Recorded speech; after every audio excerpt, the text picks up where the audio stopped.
Hello, everyone, and welcome to this episode, this radcast of the Social Club at the End of the World, focusing on radical collective intelligence. And I'm happy to be joined by Dan in Chicago and Michael in the south of France. I'm going to go on mute because Dan has some thoughts building off our last conversation on refreezing the Arctic as a lead-in to radical collective intelligence. Going on mute. Take it away, Dan. Yeah, thanks, Jamin.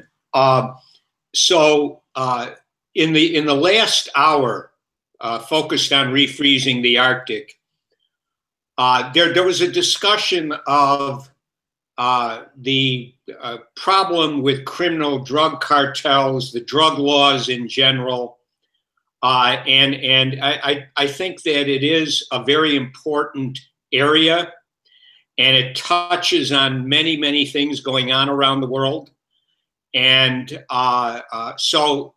With radical collective intelligence, it seems like the drug laws, including how the drug laws make it very easy for the maintenance of a police state, and also for there to be real terror within the population. That's something which could be discussed, thoroughly investigated, analyzed, etc., as part of radical collective intelligence. And then the many other components that would be addressed, these things can be connected together at a higher level, which is, I think, the idea of radical collective intelligence. In other words, let's see, we have this understanding of how these very draconian, the whole legal system in the United States is a real problem. And it affects everybody. And a lot of people, again, are very ignorant of how it works, what kind of jeopardy they're really in if they get in any trouble. And of course, one of the easiest ways for people to get in trouble, and they understand this in many communities across the country, it's very easy to plant drugs on individuals and then arrest them. And then they come into the draconian penalties, and they're told by a prosecutor, essentially, you better plead guilty or you're looking at a long stint in prison. And, with the federal government, what do they say? 97% or something like that conviction rate. So I don't think you want to go there, just sign on the line. Maybe we can give you probation or just a little bit of time. And so this is a real police state kind of a apparatus. And it keeps people, kind of boxed in. Radical collective intelligence can break it down, show all the damages that get done by having this kind of a setup. And that can be also looked at and compared to other areas of interest. And I do think that, again, when you do that, let's talk about the economic system. We've had a lot of discussions about, money hoarding, et cetera, the nature of money, these kinds of things, the incentives that are there. Is there any intersection between that and the drug cartel pushing of drugs? And then, you go into other areas. We have the legal, again, the entire legal system, including the lawyers. And then we have, politics. There's all sorts of areas. We have many people who have expertise in different, areas. And if you break it down and then look to connect, what is it about the drug law situation that gets in the way of going forward in terms of climate change? You're actually going up to a higher level of thought. And then it becomes much easier to, because there's this synthesis. and you end up with a situation where, okay, this is a constraint on us going forward. So, it really needs to be addressed. Or this is a constraint that unfortunately immobilizes a good portion of the population. And I do think that when you look at people in terms of their focus of attention, they have to understand, for example, in Chicago, if you came here, Jamin, and you started talking about, the problems with drug laws, you would have huge numbers of people who would be very concerned about that issue because they are constantly suffering under those drug laws. They're actually getting incarcerated over, marijuana possession beyond a certain amount, et cetera. And they know full well how drugs are planted. It's been a long tradition in Chicago. And they don't want that. They know it's very, very harmful. And they know that, again, it's kind of kept under wraps. Well, climate change is also kept under wraps. People don't know about it. They don't understand it. And when people out in these communities that are really on the front lines of police state action, they say it all the time, hey, if you were in our shoes, you'd really get it. You'd be very, very angry, but you're not. And it's the same thing with climate change. There's already in parts of the world people who are suffering directly or indirectly from climate change. And nobody has any sense of that. Again, nobody is connecting the dots. Nobody is talking about it. And one way or the other, it does need to be done. And it needs, and I think radical collective intelligence conceptually is a great idea because once you connect these areas of, let's say, expertise, and you see how they kind of meld together, you then almost automatically get a higher level of consciousness, and it becomes much simpler to deal with things. I'm going to go ahead and mute out. That's great stuff, Dan. I think that's the spirit of it, right? RCI, whatever we may think of, Jamin's, performance art piece or media stunt or whatever, and its, potential for sparking a mass movement, which can then be, retrained onto refreezing the Arctic, et cetera.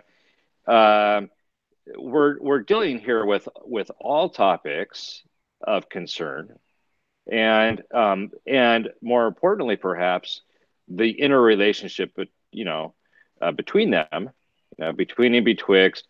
That's what RCI is all about, making those connections. Jamin or anybody else shouldn't be faulted for going out and taking a stand against some injustice, right? So the more power to Texas, to the extent that Jamin is able to get a lot of attention down there. That said, it could be any number of other issues too, and I don't hear any indication that Jamin is going to divert his own focus away from climate change, refreezing the Arctic, the building of RCI, et cetera. Do I have my doubts about the utility of, this Lone Ranger stand, and its, likelihood of getting the kind of support we need for climate change? Well, I have my doubts, but that said, hey, it's a free country. Jamin can go out there and do what he wants. And, he can always pull out the other sign, the one that he showed us before, right? The abrupt climate change sign. It's not like he's not going to bring that with him too. So, kind of just see how it rolls. So, no, really great stuff, you guys. I second Michael. Really, really love how you put it, Dan. And because Michael and I have been working on this for years, and the whole concept of bringing everything together as one whole, because the world is one whole. We are but parts of it. And so we need radical collective intelligence to be able to understand the whole, right? Not for us to understand, not for me to understand the whole as an individual, or you, Dan, or you, Michael, to understand the whole as an individual. I think it's a bit incomprehensible to a single mind. But, and here's the conceptual leap, to the radical collective intelligence, which is an amalgam of a movement of humanity who are active in conversation, like we are active in conversation right now, a movement of humanity mashed up with, for lack of a better word, myriad layers of artificial intelligence, creating a form of superintelligence. That superintelligence can understand the whole world. That superintelligence can simultaneously hold and balance and address myriad needs, problems, and constraints. Way better than a single human being, however brilliant. Einstein, Richard Feynman. Pick the example. But the radical collective intelligence is that new form of intelligence, that vastly higher form of intelligence that can A, grok all this, and B, come up with the solution. Now, as part of this radical collective intelligence, each of us human beings essentially operates as a neuron, right? Or a cluster of neurons, pick your metaphor, right? And, I may be next door neighbors with Michael because we may be talking a lot, right? For example. So neurons talk to each other. There's all kinds of synaptic connections. There's also connections with the AI, with the toposphere, as we discussed at length on various videos introducing and delving into the topic of radical collective intelligence, which we don't intend to do here. It's an open discussion about collective intelligence and about the imperative for that form of intelligence, as well as the imperative for Jason to mute his microphone. Great to see you, Jason. I hope you don't get rear-ended this time. So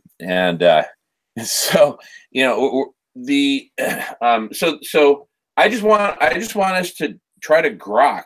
Just imagine the neural network that is our brain, and then imagine something that's a billion times larger, and with way more connections. I mean, even it's almost hard to talk about something so big and intelligence so big that we are actually assembling, right? And causing to grow like Jack and the Beanstalk. That higher intelligence, I maintain, is what is needed to simultaneously and holistically solve all of our problems to the extent they can be solved. Address all of our opportunities, right? Bring them together in a holistic way. You see, we need a whole plan for getting out of the mess that we're in, to the extent that there's even an exit, or to the extent that we can get out. Anyway, I want to welcome Aaron, who joined us. No pressure to talk, Aaron, at any time, but feel free to jump in. Great to have you with us. And yeah, I'm going to go on mute so that others can join in. Going on mute. Well, I'll add that in addition to these, neuronal connections being sort of the essence of RCI, there's also and of course this is not unrelated to that, but just the marketing, the PR aspect, whereby people come to find out about RCI, so that, take any problem, right? Planetary problem, people problem, right? Everybody has a set of problems that sort of, near and dear to them, to be solved. Maybe they have a child who has Down syndrome, right? Or is on the spectrum, so they're really involved with that. Somebody else is, trying to clean up, water, the water supply source in, Flint, Michigan, whatever the case may be. When Jamin's out there holding up the sign, right, he's going to be pointing at the same time to RCI. And it's kind of like, if you want to find out more about, what you can do to combat criminal drug cartels, RCI, right? They go there, and what do they see? Well, they see what everybody else is doing, right? They see the rich relationships that exist already, and maybe they see potential to yet forge other links. In short, Michael, they see they see the entire brain. They see the entire network of radical collective intelligence. They're seeing a view of it, of course. Yeah, and some people, when you mention climate change, some people's neurons are just going to be going off like crazy, right? But others are going to be relatively dormant, frankly. And then by the same token, when they see a guy on the street with a Darth Vader costume talking about standing up to their criminal drug cartels, right, and ending prohibition, their neural networks are going to start firing, kind of nod and drive by, right? So we need people to bring whatever issues they have with them to RCI, and we need to bring those issues, those topics that are emanating from RCI, from the big brain, right, to the woman on the street who's never heard of it, and then who all of a sudden finds herself like plugged into this neuronal network, right, this big brain, and she starts seeing what it's all about. So I say we do need to quote unquote market to more than one contingency, namely the climate change folks. Because some people just don't care about that. Yeah, and they care a whole lot about a lot of other stuff. That's exactly it. And we have an opportunity to get a lot of people to care about drug cartels in a new way, because it's just such a ripe opportunity for uniting, first the people of Texas, and then, half of the United States. And so it's just a great way to get a whole bunch of people on board with something. But then once we have their attention, once I have their attention, because I'm stepping out to lead this thing, so I'll have everyone's attention who's watching the issue, then we expand the conversation and say, listen, this is about eliminating organized crime generally, including organized crimes against Mother Earth herself. So let's talk about it. It's time for a conversation, right? And then that way, you gently lead them. But this can all happen very quickly, right? Just to give an example of how quickly this can happen. Well, first I'm going to go on mute and let other folks have a chance to talk. And then once everyone's had around, then I'll go into a little monologue about just how quickly this can happen. So this is not a deviation. We're right on target. Anyway, go on mute.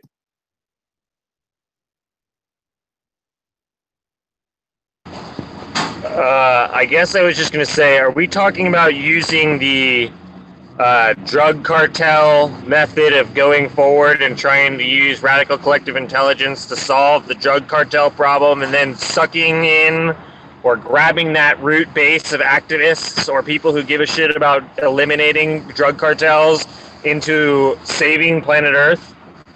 No, not exactly. Not exactly. There's two different groups. There's two different groups to keep in mind.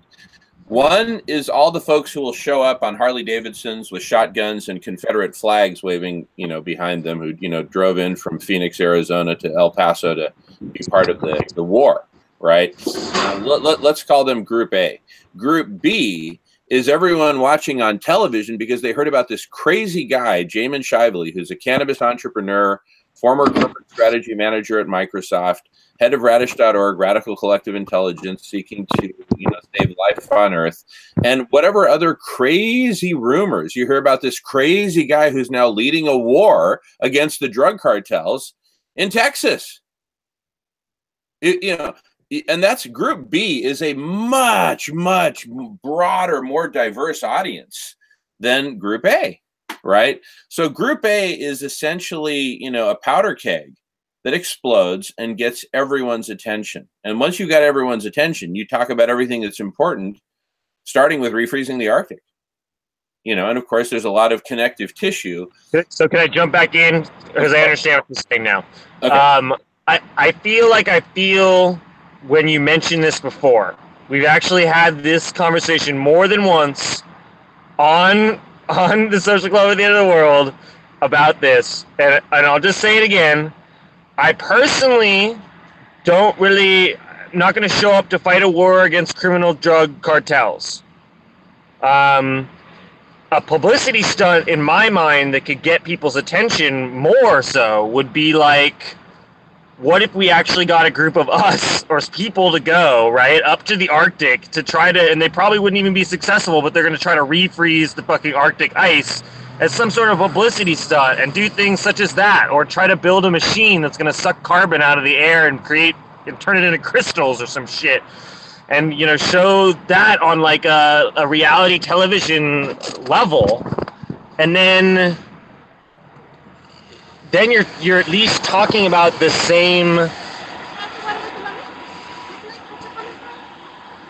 We're talking about the same issues. We're talking about environmental issues versus taking people from the criminal drug cartels to the environmental issue. I don't know. I mean, I get your connection in the background. But I just personally I feel like it's wasted energy. I mean, you'd even be better to go and start planting trees and then talk about how planting trees won't save us, you know, but at least you're planting trees. Whereas if you're just fighting criminal drug cartels, it's kind of like, I could care less. No, if I could jump in, Jamin, could I just, before you go, so, you know, the thing about the criminal drug cartels, it has to be connected to the police state. And the thing is, when you have a police state, and in essence, we kind of have it here, it's relatively soft in terms of the violence that gets done, but it's there. And all the machinery, it's all in place. And what people can understand is that when you have people afraid because it's a police state, the drug laws are a big component of having a police state. If I know I can plant drugs on you and then you're done, well, and you're saying things that I don't like, I'll go ahead and do it. Or maybe I know your children are using drugs. I'll just tell you, we'll get your children. We'll take them down. We can't have that going on when we need people to step up, be courageous, and state what's going on in terms of the climate. We've had these climate scientists intimidated successfully, apparently. And that's something that needs to be brought out into the open. You know, we don't want to say, you know, again, Guy McPherson is a great example of someone who, in a way, you know, what you're talking about doing, Jamin, and again, this is a focus for you for all sorts of reasons, you know, that's very understandable. And what you're talking about doing and have been doing is, in a way, it's analogous. It's different in a lot of ways, but to what Guy McPherson has been doing for a long time, you know, with his thing.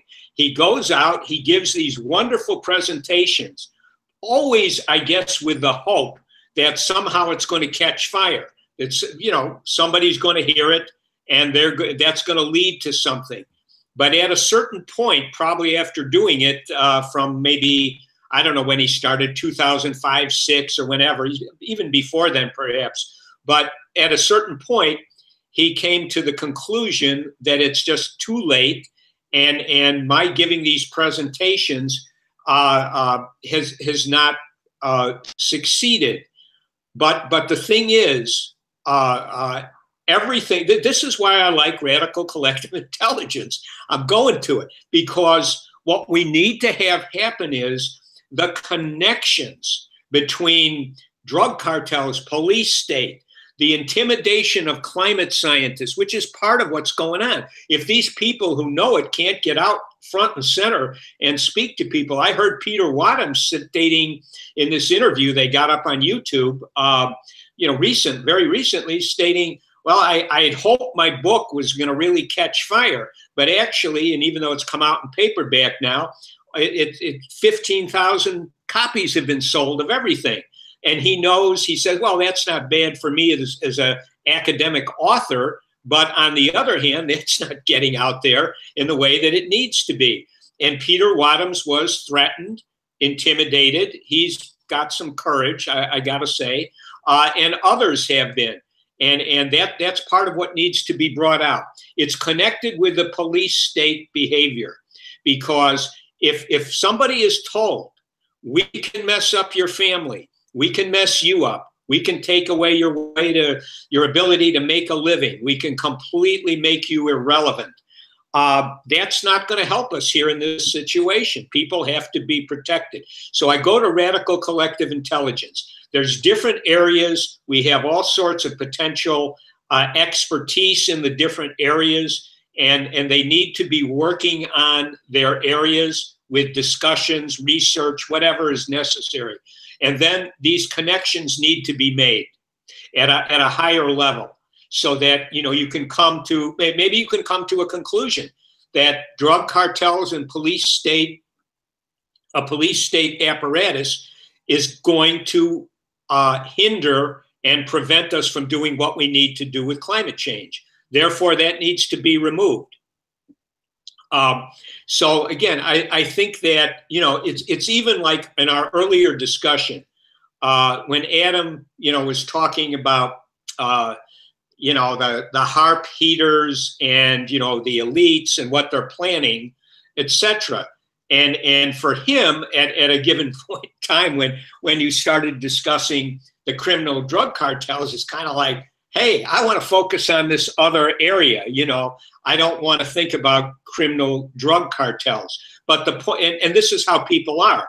But the thing is, radical collective intelligence should be able to allow people to discuss their areas and try to draw connections in any way they can to how that interferes with climate change being understood and addressed. So I'm gonna mute out. It sounds to me like these are not incompatible points, and I think Dan sort of bridged that divide. I'm very much in favor, Jason, in with what you're saying. I would love to see something like that happen. Personally, I think it would be potentially more effective. On the other hand, it's for each and every individual to decide, what issues they want to raise and how they want to, the connections that they discover or that others discover by way of what they're doing. So it's kind of like, we're not here necessarily operating as a monolith. We're here having a conversation, but each and every one of us can, go forward and do something, in the real world, quote unquote, maybe taking a trip to the Arctic or whatever, and on Radish, right? In a way that other people can take what you're doing and make some connections that, might make a difference in the real world. So it's kind of like, go for it. I mean, would I, personally rather be a part of some, voyage to the Arctic, or to the Texan border with a gunfight in El Paso, Texas? Yeah, exactly. It's like, well, I'd probably be on that boat with you, Jason. Right? We can go with, the Sea Shepherd group or whatever, and I'd probably stay as far away from the border as possible, which is, why my family, moved to Seattle. But hey, each, to each her own. Yeah. And speaking of to each her own, this her is going to do a little screen share. And I invite folks to jump in even while I'm sharing. But I just want to show how quickly this can happen and how quickly you can pivot and turn the direction of the conversation. Dan, I think you in particular will appreciate this. So going back to 2012, when legalization was about to happen in the state of Washington, I was working on figuring out ways to end world hunger. And of course, it's going to take a lot of money to end world hunger. Well, along comes legalization of cannabis in the state of Washington.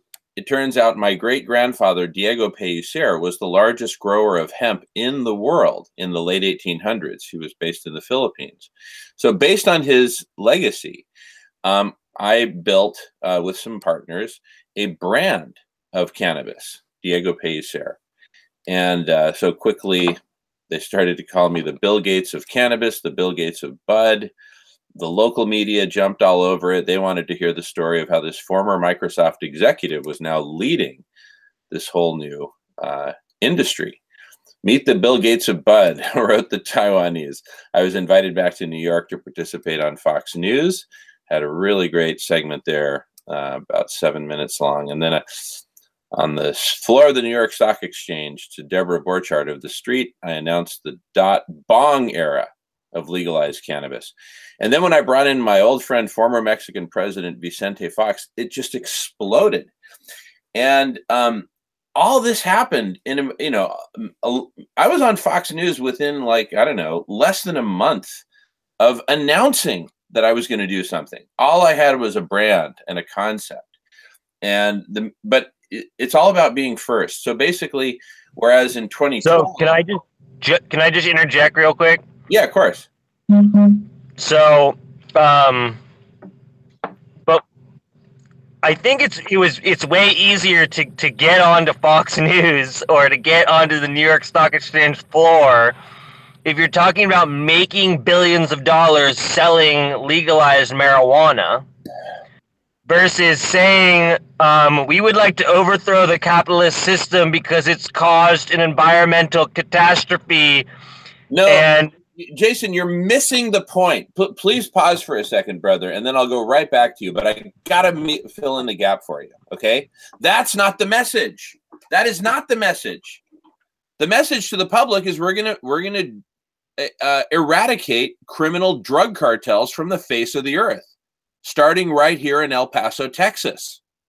That's the initial message that gets everyone's attention. Everyone comes to the town square because everyone loves to see a gunfight.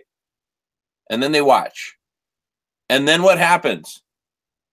I take the party to the Arctic. It's that simple. Now there's a few steps in between, but let me just continue with the screen share, and then I promise I'll give you back the mic, Jason. I just got to finish this point because it's so crucial, right? I got into this because of ending hunger, but then I found that where the crowd wants to go was initially after the money part. So I went after the money part. Fox Business. Here I am on Fox Business in New York, Florida, New York, because everyone wanted to know about money, money, money. Then I brought in former Mexican President Vicente Fox with the intention of steering the conversation from money to ending prohibition, ending violence, ending all the forms of organized crime. We did a big here we are with Wolf Blitzer on CNN. Okay, we had just done a right turn. This is living proof that you can get people's attention for one aspect or one topic and then do a 90-degree turn. And here's where the turn was made. Bam! Former Mexican President Vicente Fox. This picture up here was front page of the Seattle Times, full color picture, lead story. You had to unfold the paper to see the full picture. It was that gigantic. We went on a tour that summer. We did 4 major public events, culminating in a 3-day symposium. Here we did it in Mexico. The next one's going to be in Finland with the president of Finland on rephrasing the Arctic. But this is the playbook. Now, at this symposium in Mexico, we had representatives from all over the world. From Western Europe, Holland, we had the Dutch ambassador to Mexico. I mean, look, this is the former head of state, right? He can tap whoever the heck he wants. And so he tapped me and he said, Jamin, bring down, he gave me a whole laundry list of people to bring down from the United States. And I brought him down, and sometimes I had to get together with President Fox and we had to make the phone calls together. But anyway, this is a platform. And then we turned the direction from money to death, to the destruction of a country. And representatives from Uruguay were there. And they didn't want to have their country be another one that bites the dust from criminal drug cartels. So they became the first to legalize cannabis, making world news. We changed the course of history. And now, and also, I'm most well known in that department than for anything else. So, people say, oh, okay, logically, Jamin is now going after the criminal drug cartels, right? And so we get it, but we get everyone's attention with that, and then we make a right turn. Okay, back to you, Jason. Thanks for your patience. Well, you bring up something very interesting.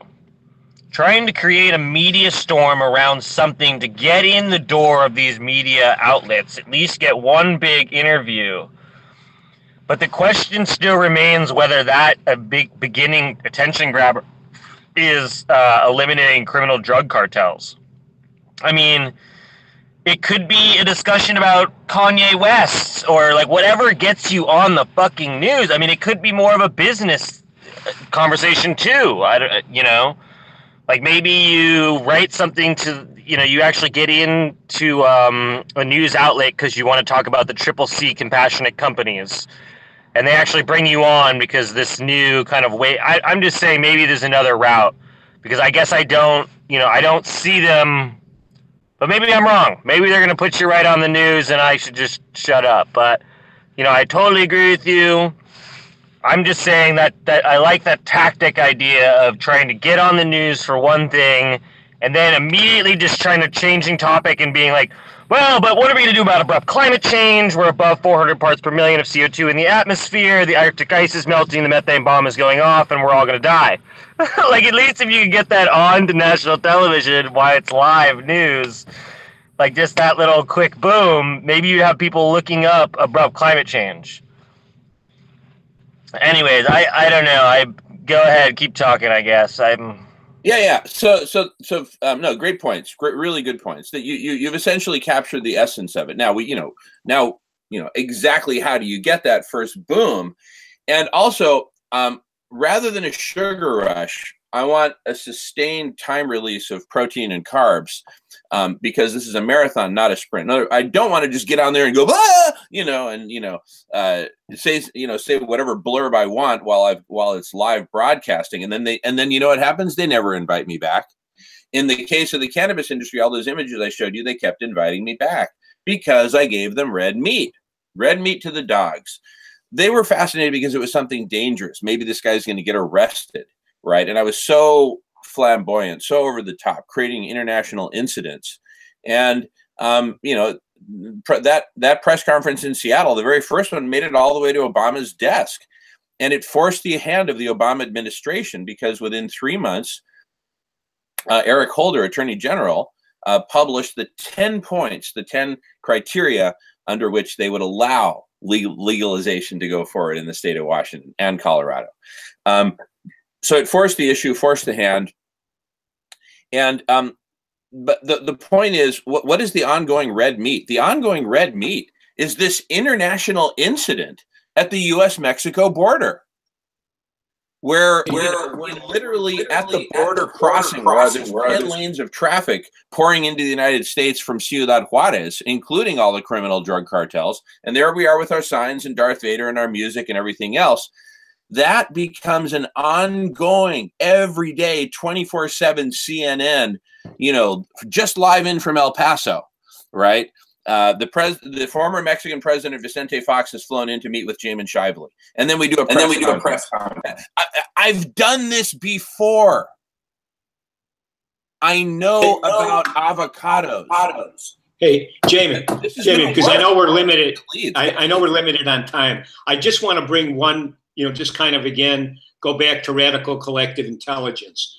And I want to give a personal anecdote here that just happened to me. You guys, some of you know, I was out in, Las Vegas, Henderson, for a conference recently, Dying in the Americas 2018, which fundamentally focused on, right to die issues and what's going on with the medical profession, et cetera, et cetera. So I was there. I really enjoyed the conference quite a bit. I was making connections. I actually talked to a number of people who could see that, the right to die, which is about allowing people to have humane deaths, could be connected to exponential climate change, because we could have a huge die-off not too far down the road. I came back from that feeling really good. I met a lot of people, I thought it was pretty good. However, when I got back to Chicago and I went on the Facebook page of Final Exit Network, and I basically was trying to talk about this doctor who had been very, very critical on his Facebook page, this guy known as Z-Dog MD. He had been mocking and ridiculing an invitation that he received to a conference to discuss vaccines and vaccinations. And he also mentioned this documentary Vax. I went on the Final Exit Network page to complain about this Z-Dog MD being so disrespectful to the people who invited him to this conference, and pointing out that there was a connection between the two issues concerning the control of the medical and, to some degree, pharmaceutical establishment and the CDC. And I said, I tried to draw those connections, and I, did what I thought was a thoughtful post. It was immediately deleted. And I did another one, it was deleted. Then I, asked the administrator of the Facebook page, why are you censoring what I'm saying? At least let people go ahead and see it. And what the guy said was, sorry, this is unrelated to our concern.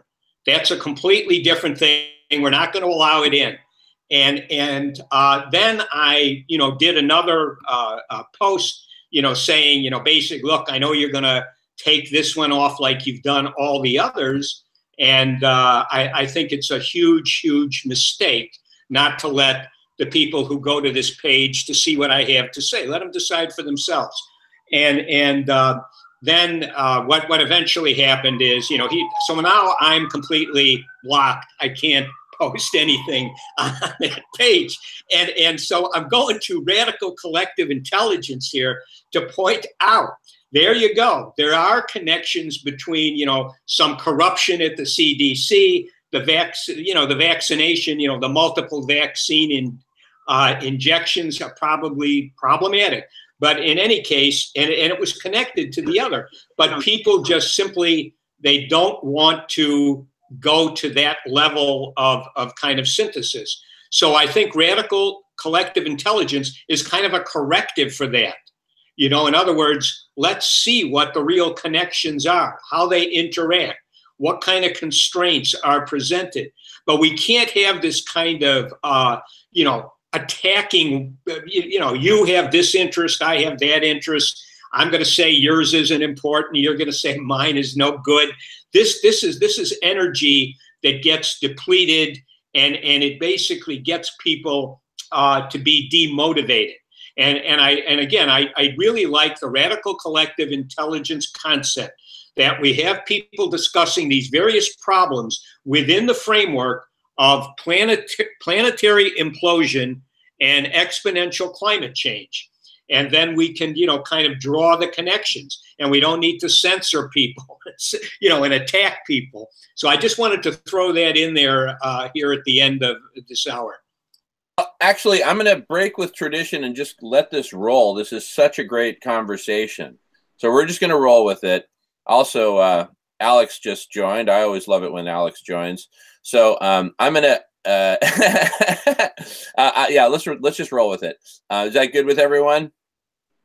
Okay, great. All right.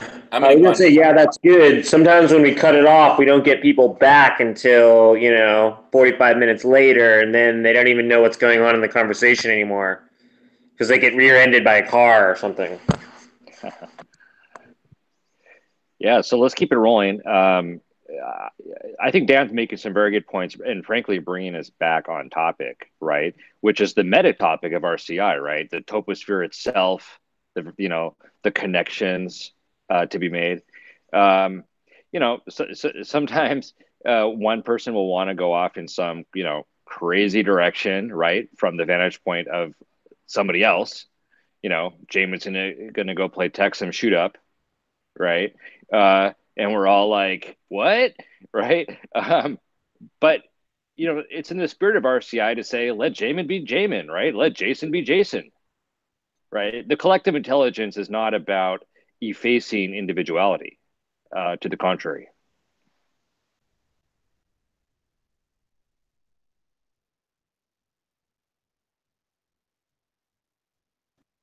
I agree with who is that? Aaron? I don't know the names of everyone. My brothers and my sisters. What was I gonna say? Yeah, I agree with that. I guess I have one question. I have one question for Jamin. And it was the same thing I said, but I had to have a job, and I'm sorry someone got rear-ended. I heard that.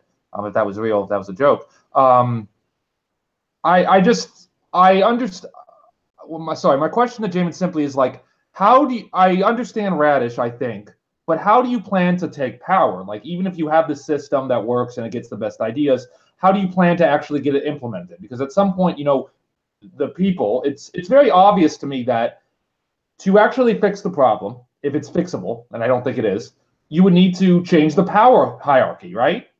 So how are you ultimately going to, how is the plan for Radish to do that? And I'm sorry if I missed that part. I know I'm late in the game here. Because I just think that's the most important thing, and we never talk about power. In that, you're going to, I think, if Jamin was president, I said this the first thing I said, if Jamin was president, we'd at least be able to refreeze the Arctic 5 years or whatever, get past this summer. If that was the only goal on Earth, we'd be able to do that. But I'm saying, how do you actually achieve power? I went to a 350 meeting, and everyone there was above 50. I was the youngest there. I'm 25. Everyone was half my age. And they asked me, what should we do to solve climate change? And I said, we should overthrow the government.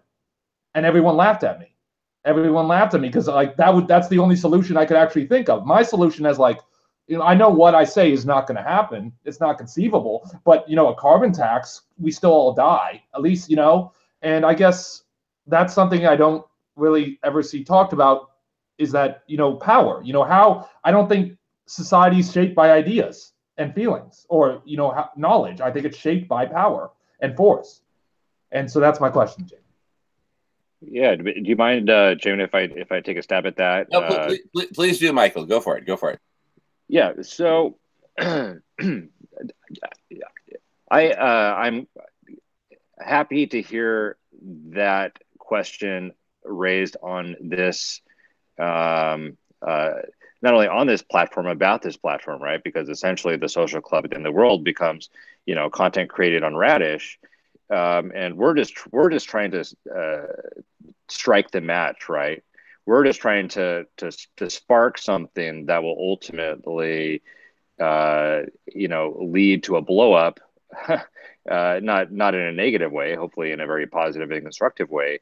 But how do we translate, this sort of abstract, nebulous conception of a platform in whatever phase of development to actually effectuating real change in the real world, which does in large part come down to power, political and otherwise. And my answer at this point would be to see RCI, Radical Collective Intelligence, this platform, and others like it, right? Others that are working in other spheres to change the power base, to transform the mode of production, right, the economy, and to regenerate planet Earth, right? This is a very tall order. But instead of talking about these as being merely causes, right, something that's going to effectuate change, what if we were to look at it as actually symptomatic of a deeper change that's already been taking place, a shift in the power structure where, yes, there is the current power structure as it exists, embodied by governments and other elites and, whoever you may want to name, corporate America, et cetera. But at the same time, that system has been faltering on a number of fronts, and there's been such a growing, dissatisfaction with the state of affairs and with the status quo, for some time now, but which has greatly accelerated in recently. That people like us are banding together and having these conversations, and even building entire platforms. We could argue, chicken or egg, but at the same time, it's part of sort of a dialectical process whereby the very fact that we're here having this conversation, building this, means that there are overlapping power structures, power bases. There are overlapping modes of production, forms of economy. And we're one subset of that at this point, a very small ragtag one, on this weekly hangout. But at the same time, the fact that we're here doing this, having these conversations at the level we're having them, perhaps not at the highest intellectual theoretical level. At the same time, it's the fact that, we're a bunch of, we're a bunch of kind of amateurs, right? We may have our own various professions, but when it comes to, refreezing the Arctic, who among us has done any formal training in something relevant to that? Maybe Jamin peripherally because he studied engineering at Berkeley, right? And I'm not sure what the rest of y'all do. I guess I do know what some of you have done or what you are up to, but at the same time, the very fact that we are coming together, having this conversation at this level means that something is happening, right? The internet has given rise to the possibility for these kinds of platforms, which in turn are an expression of the dissatisfaction of the state of affairs. And so, how do we take that and then turn it into this like revolutionary movement, right? I suppose that's like, that is the question. And I certainly don't have an answer to that, hence RCI, right? If one individual had the answer to that question, there would be no point of collective intelligence. But this is symptomatic of the fact that there is a change taking place, right? Whether that can happen in time, right, is yet to be seen. But it is happening, right? People are having these conversations. People are coming together. People are, doing stuff that was nigh unimaginable, a decade ago, frankly, in the realm of, social networks, artificial intelligence, you name it. It just takes a core, it takes a core group of people, I think, to come together in such a way where there is a very real movement. And these happen spontaneously all the time. And to the extent that they are spontaneous, they're always surprising. You go along and it looks like something looks like nigh next to impossible. And, the next thing you know, something profound is happening. Something that was there arguably all along, but was not yet manifest. Go back to the feudalistic mode of production, right?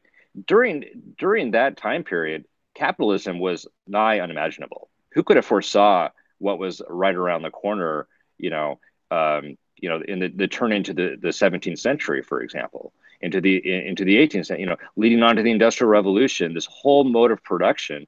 Who could have foresaw that at that time, right? We have a very difficult time imagining what's possible in the future, precisely because we're living in the present. Yeah, there is a current power structure. There's the nation state, there's all these forces at play, but these things didn't even exist a few hundred years ago. In the grand scheme of things, in the planetary scheme of things, that's a short span of time.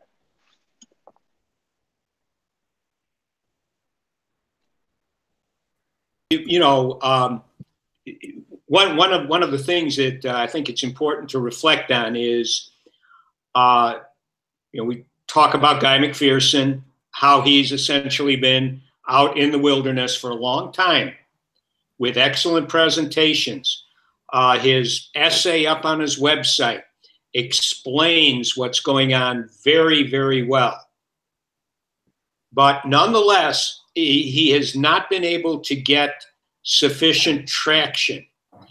We can also look at some other characters. Noam Chomsky has been around since I was young, talking about issues that go on in the world concerning the power structure and the control of information.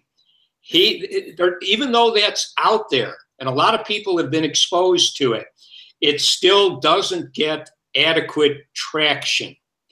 We've had Chris Hedges. He's written so many wonderful books and, still is out there on TV, and he has a column on, Truthdig, making, tremendously compelling arguments about what is going on and what needs to be done. And we always come to, we need a mass social movement, because at the head, the head of the snake, unfortunately, at this point in time, and I'm generalizing, but we have individuals up in the corporate structure, in politics, the legal profession, etc., who tend to be on the psychopathic end of the spectrum. And one of the problems with that is that they view the general population with great contempt. So for example, if somebody is, trying to demonstrate because they don't want to have their meager benefits taken away, so they go from near poverty to poverty, the way that kind of a mindset sees that is, that this is just the complaining and the whining of people who, if they were in a position like I'm in, having success and power, they'd be doing pretty much what I'd be doing. They don't fool me for a moment. If they could be the predator instead of the prey, they would be happy to be the predator. And this is the way that these mindsets, like Donald Trump is a great example, that he has utter contempt for the general population, and he will display it in certain ways. Like, for example, at one point he said, nobody knows how to take advantage of the tax system better than I do. I'm the world's expert at taking advantage of that. And you know what? If you don't want people like me doing it, change the laws. And that is a straight up kind of predator, psychopathic rationalization for what they do. And so, again, within the framework of radical collective intelligence, it is possible to discuss this. This is an aspect of what goes on. We have too many people, we've had essentially a neoliberal oriented system, at least going back to the late 70s, early 80s. That's a long time. We're many decades into it. And this is the kind of a system which incentivizes very predatory human beings who are good at being predators to step up and take control. They have contempt for most of the population and people around the world. And it's very, very hard for them. They are not capable of doing very much in the way of altruistic moves on behalf of other people. And again, this is something which is a constraint.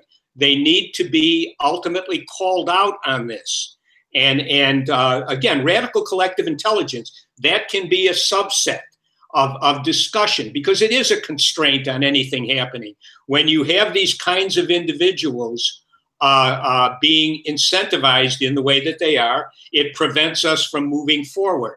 And again, my thought about radical collective intelligence is that, people are going to be talking about issues which maybe they have particular expertise on, issues which are particularly of concern to them. And they will, start to say, well, what needs to be done to solve it? And people are working in other areas. And then we may be able to, kind of synthesize what are the constraints? What does having a police state in the United States, which the draconian drug laws are part of that, how does that constrain going forward with exponential climate change and what's happening there? And I think radical collective intelligence, if it's functioning the way I would imagine it would be able to quickly pick up on these similarities in the areas and pick out what the constraints are, and then to simply discuss on that higher level. Like I said earlier, I saw a connection between a couple of issues, and I got, I was censored. They didn't want to hear me making that connection. We can't have that continue, because you can disagree, but let's talk about the connection. I'm going to go ahead and mute out. Thank you. No, great stuff, Dan. I want to welcome the folks who've joined recently. And in so doing, I want to strike a balance between respecting everyone's privacy, which is super important, and giving folks the space to, say hello and be welcomed properly. So for those who've just joined in the last few minutes, I'm going to go on mute and at least give them an opportunity to say hello, but there's certainly no requirement. No one is ever required to talk on Radical Collective Intelligence or any of our video conferences, just so you know. That and other forms of manifest compassion and respect. Anyway, that all said, going on mute for a few moments. Yeah, my name's Stuart Scott, and new to the to this conversation. I'm in Hawaii, so I'm probably the earliest of any of you, and can only barely make the third hour of the 3-hour talk that you guys are involved in every Tuesday. But good to meet you all.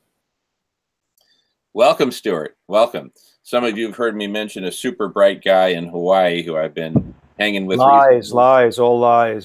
I wasn't talking about your reputation precedes you. Yeah. Just kidding.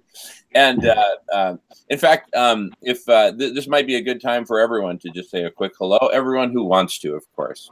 No requirement. Going on mute. Well, I was just going to jump back in there and sort of bring up what Alex was originally sort of saying. I guess Alex was sort of saying what I believe Alex was saying. Would you be willing to hold off on that for a minute, Jason, while we just let people just say hello and just say, just a quick introduction, just a quick round the room introduction, if you don't mind. Sure, go for it. Go right back to you. The world's about to end any time. We might as well get to it, so make it quick. Wow. Thank you, Jason. Not. Anyway, going on mute, everyone feel free to say hello. Hi, my name's Alex. Hey, Stuart, I've seen your Climate Matters videos on what you do at the COPs, or the every year COPs. Are they every year? There's 2 times a year. But I want to thank you that you do a lot of good awareness, I think. I'm so sad to see, nobody. I'm 25. I think I'm the youngest one on this chat, and I'm really ashamed of my generation. And I'm an engineer, and I read about the climate change problem, and just psychologically, it was hard to accept because I couldn't believe it was this bad. I couldn't even believe, the Koch brothers or whatever would let it get this bad. And I know you share that. And I love that chat. My favorite video you've done is the one where you show the comic, and it's like everything, all nature's getting turned into money. Anyway, I love that video of the methane bomb. I know you go to all the COPs. I guess there's one this year, or it already happened. But I just wanted to say thank you. My name's Alex for your work.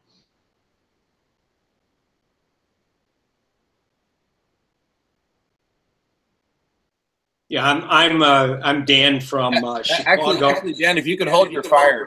Sure. Stuart accidentally dropped off. I'm sure he'll be back. Jason, this might be a good time, if you don't mind the whiplash and being turned on and turned off, Jason. This might be a good time for you to keep talking, and then I'll ask your permission to interrupt you when Stuart gets back on, so Dan can introduce himself. Go on mute. Oh. All right. Well, I was just gonna say. Alex just brought something up. Stuart's back. Sorry. All right. What's up, Stuart? Just technical difficulties. The window froze. I always have too many things open at the same time, and so resource constraints. Well, we waited for you, Stuart, so you didn't miss anything. Dan was starting to introduce himself. Dan in Chicago. Go ahead, Dan. Yeah, I'm Dan Bader, based in Chicago. And just kind of following up on what Alex said in his introduction, back in 2015, I was still working for the Chicago Department of Public Health in the mental health sector, and one day when I was I was very concerned with mental health issues, promoting a better kind of mental health, etc. And I was giving presentations concerning these matters. But in any case, I one day at lunch, I was listening to the Real News Network, and I saw this video with Guy McPherson and Dar Jamail. And they were talking, about the possible extinction of the human species. I had never heard anything like that. And it really got into my mind because both of them sounded so rational in terms of what they were presenting. And I remember that I had a couple of people listen to it, and I said, are you hearing the same thing I'm hearing? And they said yes. And from that point on, I could not get it out of my mind. It just seemed so likely that we were moving into an exponential function in terms of climate change. And therefore, time was very, very limited before we'd be in a dystopia. So I eventually, I retired at the end of 2016 from the Department of Public Health. And I was planning to focus mostly on mental health issues here in the city. But I just found myself getting taken away from it, because if the planet is not going to be livable, then mental health is not really going to be much of a concern, good mental health or bad practices. So I think it's an essential challenge that we all face, is to, there I was. I had no knowledge of it. I just happened to tune into it. It got through to me.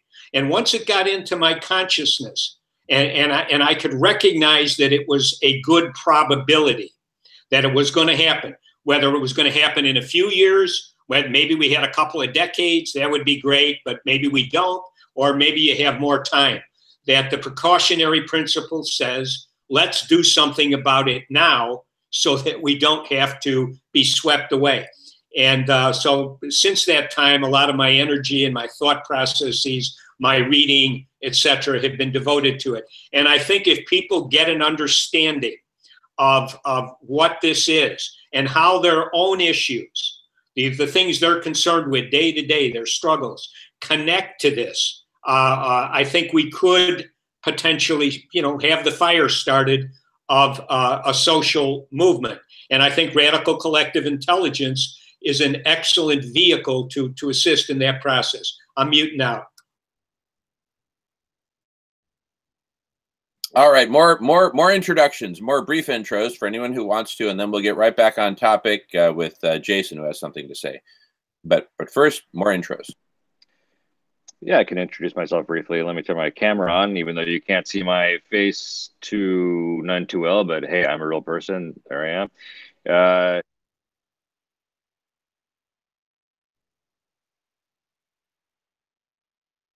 We can't hear you. You're muted at the moment. Maybe turn on a light, Michael, if you can. You're kind of spooky dark. Just a moment. Okay. So I'm Michael, and along with Jamin, I'm the co-founder of Radical Collective Intelligence at radish.org. And I'll just leave it at that for the moment. Turning it over, I suppose, to Jason, continuing on with the conversation.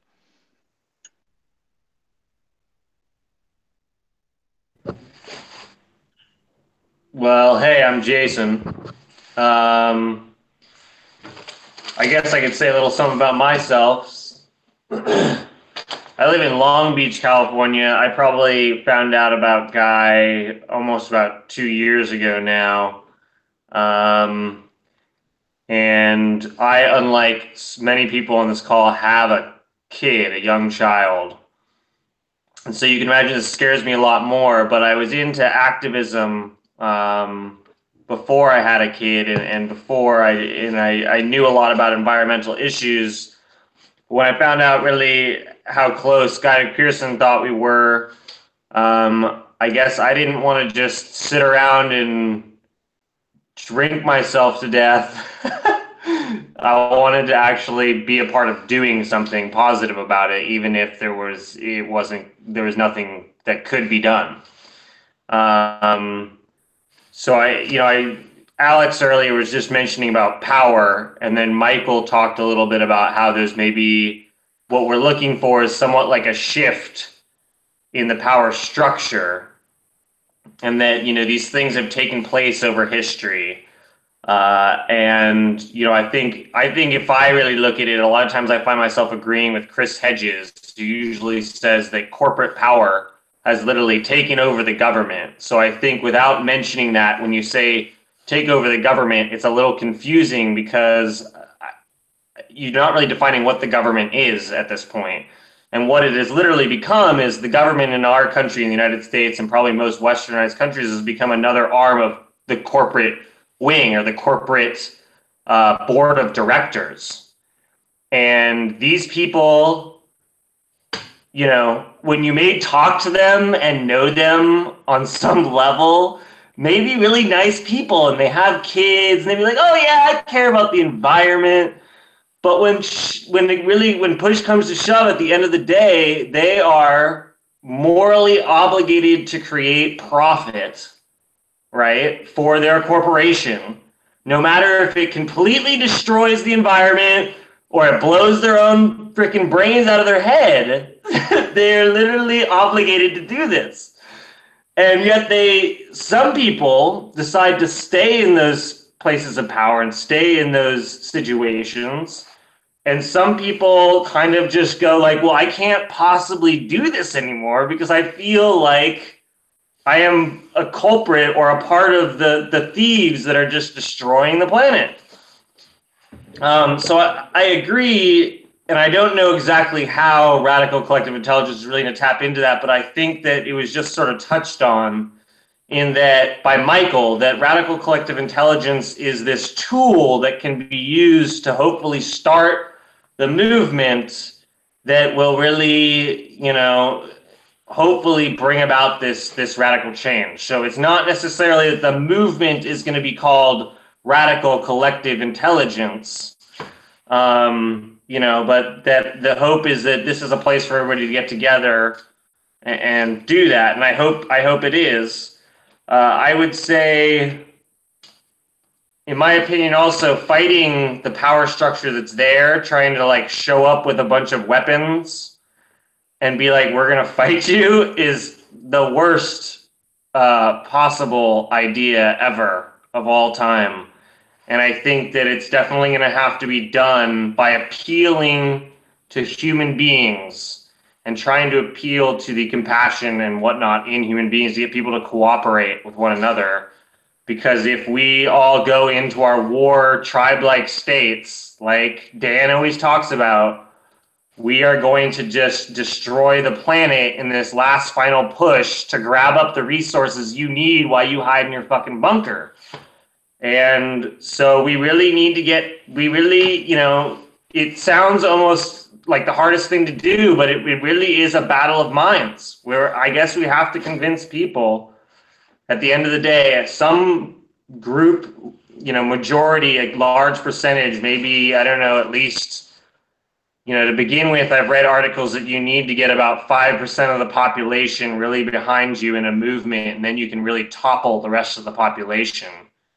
So, you know, we can think about a goal to aim for of what percentage of the American population we need to really reach that, you know, to fall over into critical mass. But I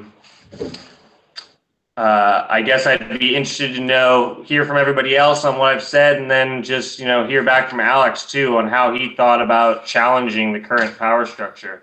If I can jump in, Jason, yeah, I can very much relate to what you're saying. And first, if you have a young child, I have two sons who are in their 20s, and one of them's behind me, and they've both been affected by my activism over the years. They know what's going on and reacted in different ways, and it's not enlightening. It doesn't make you lighter. So I have total empathy for that.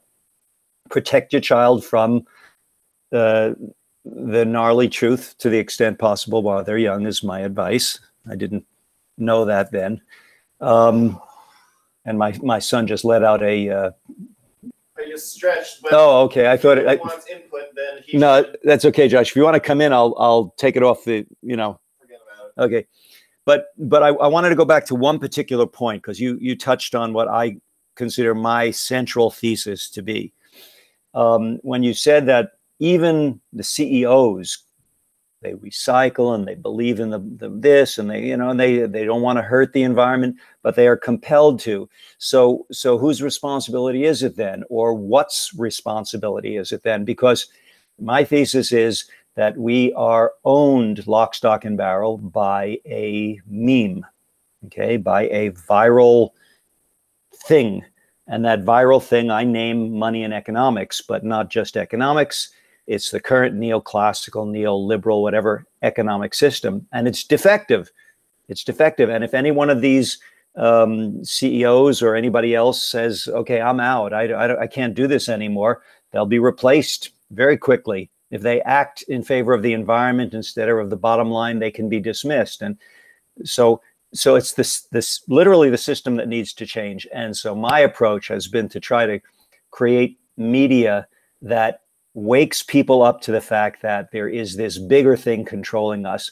And there may be people out there who are actually, say demonic enough to know this, like maybe the Koch brothers, and to say, I don't give a rip. I don't know if they have kids. I'm not sure that they have kids, but, I just want I heard that they grew up the children of poverty, and now they're wealthy. And so you can explain their aberration in a lot of ways, but they are probably the closest we've got to demonic, knowing the damage they're doing and doing it anyhow, because they just want more power and more wealth. But they are still controlled by this system. They're part of this system. The system needs to change. And so you're I don't know the percentage either, and I don't even want to talk about percentages. I'm just trying to create enough people who understand that maybe we'll reach, I call them social tipping points, sooner than later, a little bit sooner, saving a few species, saving a few individuals, an improved outcome by the fact that a lot of people are into this and willing to abandon that belief, that old narrative we tell ourselves, and look for the new one, which might under which we might fare better. Anyhow, I talk too much. Sorry. If I could follow up on what you just said, Stuart, I frequently went in the context of mental health, but I bring up the thought experiment to make a point where so if someone offers you $10 million to come in on a business deal, $10 million for you and your wonderful family. But I got to tell you right up front, it's going to cause serious damage to the environment, and a lot of people are going to be put out of work. Oh, and one more thing. There's 10,000 people lined up behind you who will be happy to take your place if you don't want in. And so do you want in? And the way this system is incentivized in that kind of a fashion, you either grab it while it's there for you to grab, or somebody else who'll be perfectly happy to do it will take your place. This is kind of the paradigm, the way that they incentivize everything. And that needs to be challenged again, as part of radical collective intelligence, because it's a huge constraint. How can we move forward if we continue to have that paradigm dominate the minds, the consciousness of people? And sometimes they have to be hit, because I really never encountered anybody, when I throw that out there, who could honestly say, oh, no, I wouldn't take it. No, they sometimes, I would have to think about it, this and that. But I've never encountered somebody who's just going to say, that wouldn't really tempt me, because I know there's plenty of people who will be happy to do it if I'm not interested. And it's a really awful system that we've had. And it's been around since the late 70s, early 80s. And look, we're in 2018. People have grown up in this society knowing nothing else but that neoliberal kind of economic approach to things. And, and it's a constantly reinforced. And, the famous, greed is good from, that movie, I think it was Wall Street, it's like it's been around for a long time. People have grown up with it. They've been socialized into it.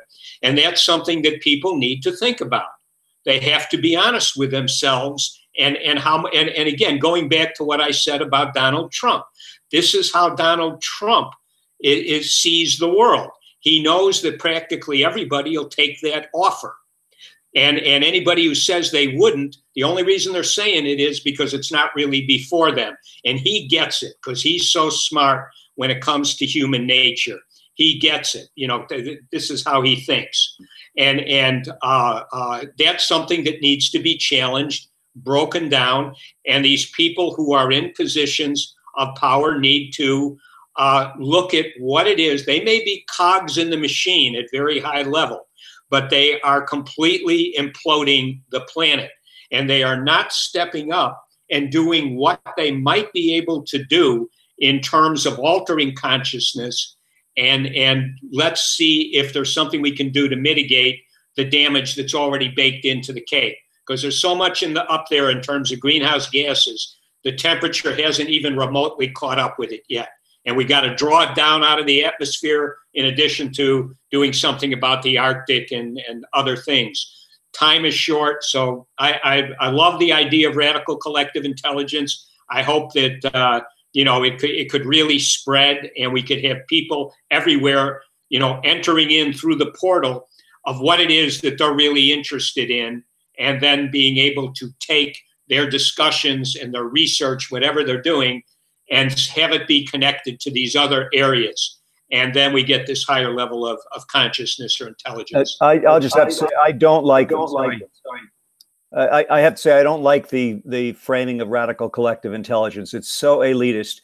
There are so many people who are going to say, huh? It is group smart. Huh? Okay, group smart. Why don't you call it something that everybody can relate to? No, that's a really good point. That's a really good point. In fact, the very marketing itself of radical collective intelligence is not those three words, but rather one word, which is radish, right? And it's kind of like Apple for a computer. Do you describe an Apple computer? Well, look, it's this box. It's got this motherboard and and it's I'm going to wait for Stuart here because I really want him to.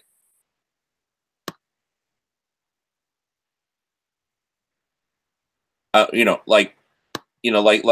take an analogy with the computer, do you market a computer by calling it electronic smart? No, you take a shiny red piece of produce and say, bam, and you talk about what it does for you. So we're not at that stage yet. We're still geeky, well, anyway, but I think you get my point about the wording of it. But let's get to the concept. And I want to see if I can recruit Michael. I'm really glad you got some light on Michael. Great to see your face. Michael, who came up with the name Radish. Michael, I'd like to tee you up if I may. Imagine it's the World Final Soccer 1958 Sweden. I'm Zito and you're Pele, and I'm going to pass you the ball. Okay, so just be ready. I'm going to dribble for a few moments here, and then I'll pass you the ball. Here's what I want to say. And then I'll give you the pass. The 5% that Jason was mentioning that can sway the rest of the, of the group, let's call that the rudder, right? Now, with a nod to Buckminster Fuller, think of the trim tab that controls the rudder, right? Okay. So there's, a 0.5% that's the trim tab. Well, there's something that controls that. It's a little knob that the captain has access to, right? Let's find that knob. That's what radical collective intelligence is ultimately all about. Because until and unless we can find that knob, this is all very theoretical and all very well until I'm dead. Okay? So what this really calls for, we need to bake a cake called revolution. And we need to get the ingredients together, and we need to know that you need to mix together the dry stuff before you crack the eggs into it. Otherwise, all the baking powder will glob onto a single egg yolk, and you'll have a big wart. Anyway, enough said on that. We need to bake the cake of revolution, but it's going to be a bloodless revolution, a non-violent revolution. Now, I call it a revolution when the main association with the word revolution is violent and bloody. Call it something else. Language is extremely important. The NSA is listening right now, or could be. They could be sucking all of this stuff in. That's the no limits of the technology. So call it paradigm shift. Much kinder and gentler. Fair enough. Fair enough. Thank you. Thank you. Thank you. Really good stuff. I'm seeing thumbs up all around. and smiles. So Pele, I hope you're getting ready there. So what, what are the trim tabs of this paradigm shift, right? I'm going to call it a PS. What are the some of the trim tabs are memes. We need to come up with memes like "Don't mess with Texas," criminal drug cartels out of the state of Washington, right? Repeal prohibition, etc. We need to come up with organizing structures, hopefully intelligent ones, and that's what radical collective intelligence is all about. It seeks to be the ultimate intelligent organizing structure with benevolence and compassion built into its very roots. Its very radical roots.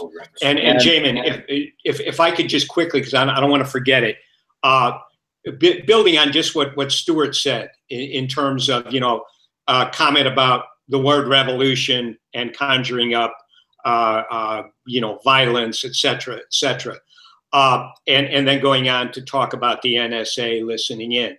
And in a way, that NSA system of listening in and monitoring everything is kind of like a radical collective intelligence kind of thing, that they have. But here's a really good point. The police state. This is, and that is connected to criminal drug cartels, etc. The police state is a huge problem, and a lot of people who are under the boot heel of the police state understands how it operates on both in the judicial system and the police themselves. Other people in the country don't really get that because they haven't really felt it directly, but it's there. And climate scientists have been intimidated and threatened by the police state. And I know from my own history of being involved in advocacy, etc. Generally speaking, the way the police state operates is they put people into groups whenever they think that something is imminent or it's starting to get a lot of traction, and they try to direct people. They try to see if they can move people along to take violent actions or do things which are destructive to the cause. And this is something which has a long history. It's practiced again and again. And again, part of a new thought paradigm, if we want to use that language, needs to include a discussion of this because it's a huge constraint. How can we have climate scientists threatened and intimidated when they're the ones who are real authority figures that could really step out there and state bluntly, we're headed for hell unless we coalesce here and really put the pressure on those who don't want to act and those who are too tunnel visioned in their own with their own predatory motives and behaviors. It's called I'm going to mute out. Daniels, it's called provocateurs, and very, very rampant practice. I was at the Columbia uprising in 1968, saw it firsthand. I was involved in student strikes at SF State in Berkeley back in that same time period, and I more recently experienced it with what we call in Chicago the mental health movement, where it was, when it was starting to get real traction, it was infiltrated by the Chicago Police Department, and again, pushing, as they always do, for actions and kind of concepts that are actually detrimental to the cause. And people just need to be aware of that.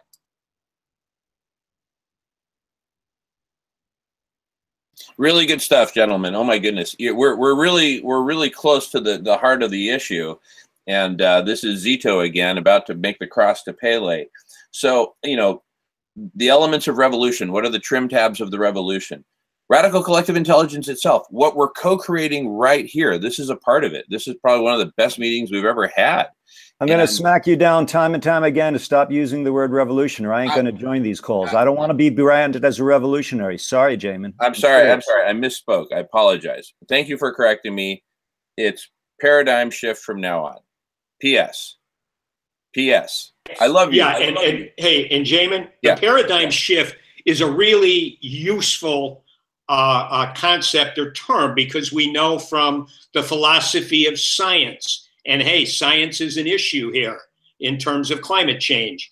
You know, when there is a paradigm in place, and even though you got all the evidence and all the data is showing, hey, this is no longer good, it's not something you want to continue on with, those who are attached to it do not let it go easily. And it takes a long time to actually have the paradigm shift.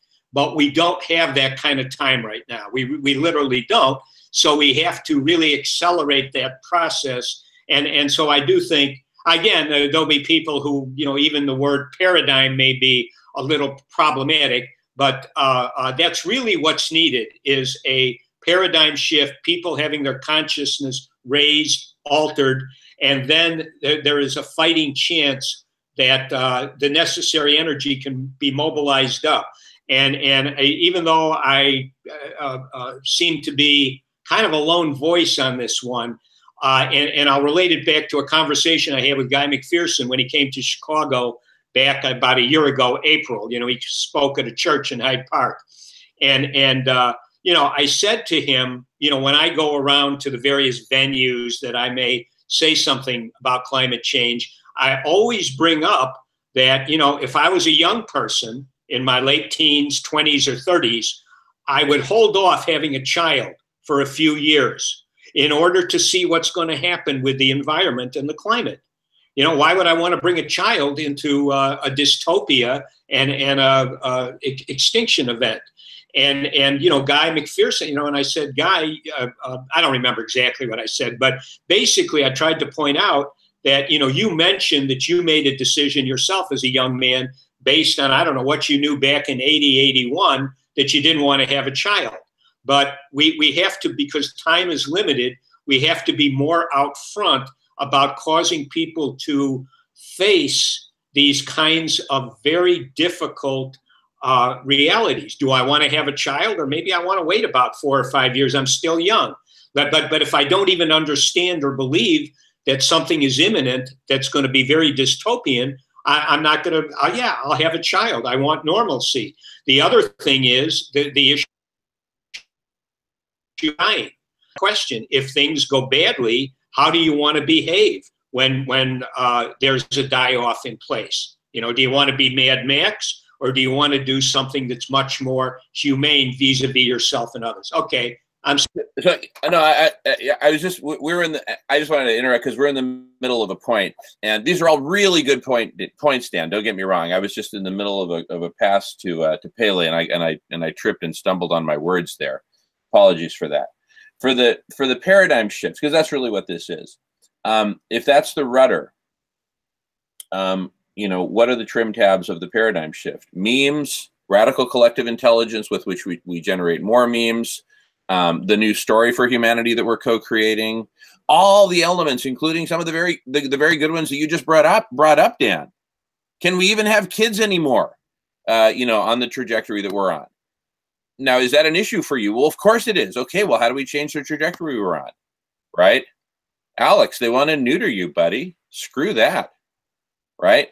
So, you know, what do we do? Okay, all right. These are part of the memes. We need to build it all into one, you know, cascading domino procession of paradigm shift, right? Smaller trim tabs clear the way for larger trim tabs to do what they need to do, which clear the way for the rudder to do what it needs to do so that the ship can turn, right? And that's why, you know, sometimes when I go way upstream in the paradigm shift and talk about some of my public activism, people are like, what? That's completely orthogonal to what, you know, we're trying to achieve here. And of course they're correct, but it's not a straight line path. It's a meandering path. It can be. Anyway, and that's not for me to figure out. That's for radical collective intelligence to figure out. Period. Let's hear from Mike. You were going to pass the ball to Mike. Oh yeah. Pele, take it from there. Take it from there, Michael. Going on mute.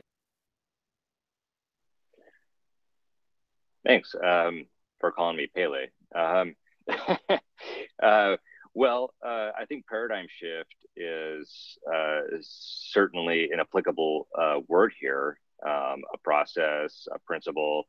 You know, paradigm comes from the Greek paradigma, which means pattern, right? Pattern recognition, different ways in which we see the world. And there's been various paradigm shifts, obviously, throughout history. There's also been various, you know, quote unquote, revolutions throughout history. And sometimes revolution conjures up, you know, violence, futility, any number of things. Of course, it's the vernacular to refer to a number of revolutions, you know, from the Paleolithic to the industrial, right, to the American, to the, you know, the computer, to the information, or whatever. I'm okay with using other words. We don't want to offend anybody, scare anybody away. Paradigm shift, though, is not necessarily synonymous with revolution, as though by the taking of thought, we could somehow, you know, shift the entire mode of production, the form of economy, by, you know, merely seeing things differently. Now, ultimately, that may be the case, but again, we have a chicken and egg situation where it's kind of like, to what extent are the paradigm shifts that take place a symptom of, a consequence of the shifts that are taking place, you know, at a deeper level, versus to what extent are they actually causing those changes to take place. Now, I'm all for, you know, paradigm shifts. Obviously, paradigm shifts are central, you know, core to our vision.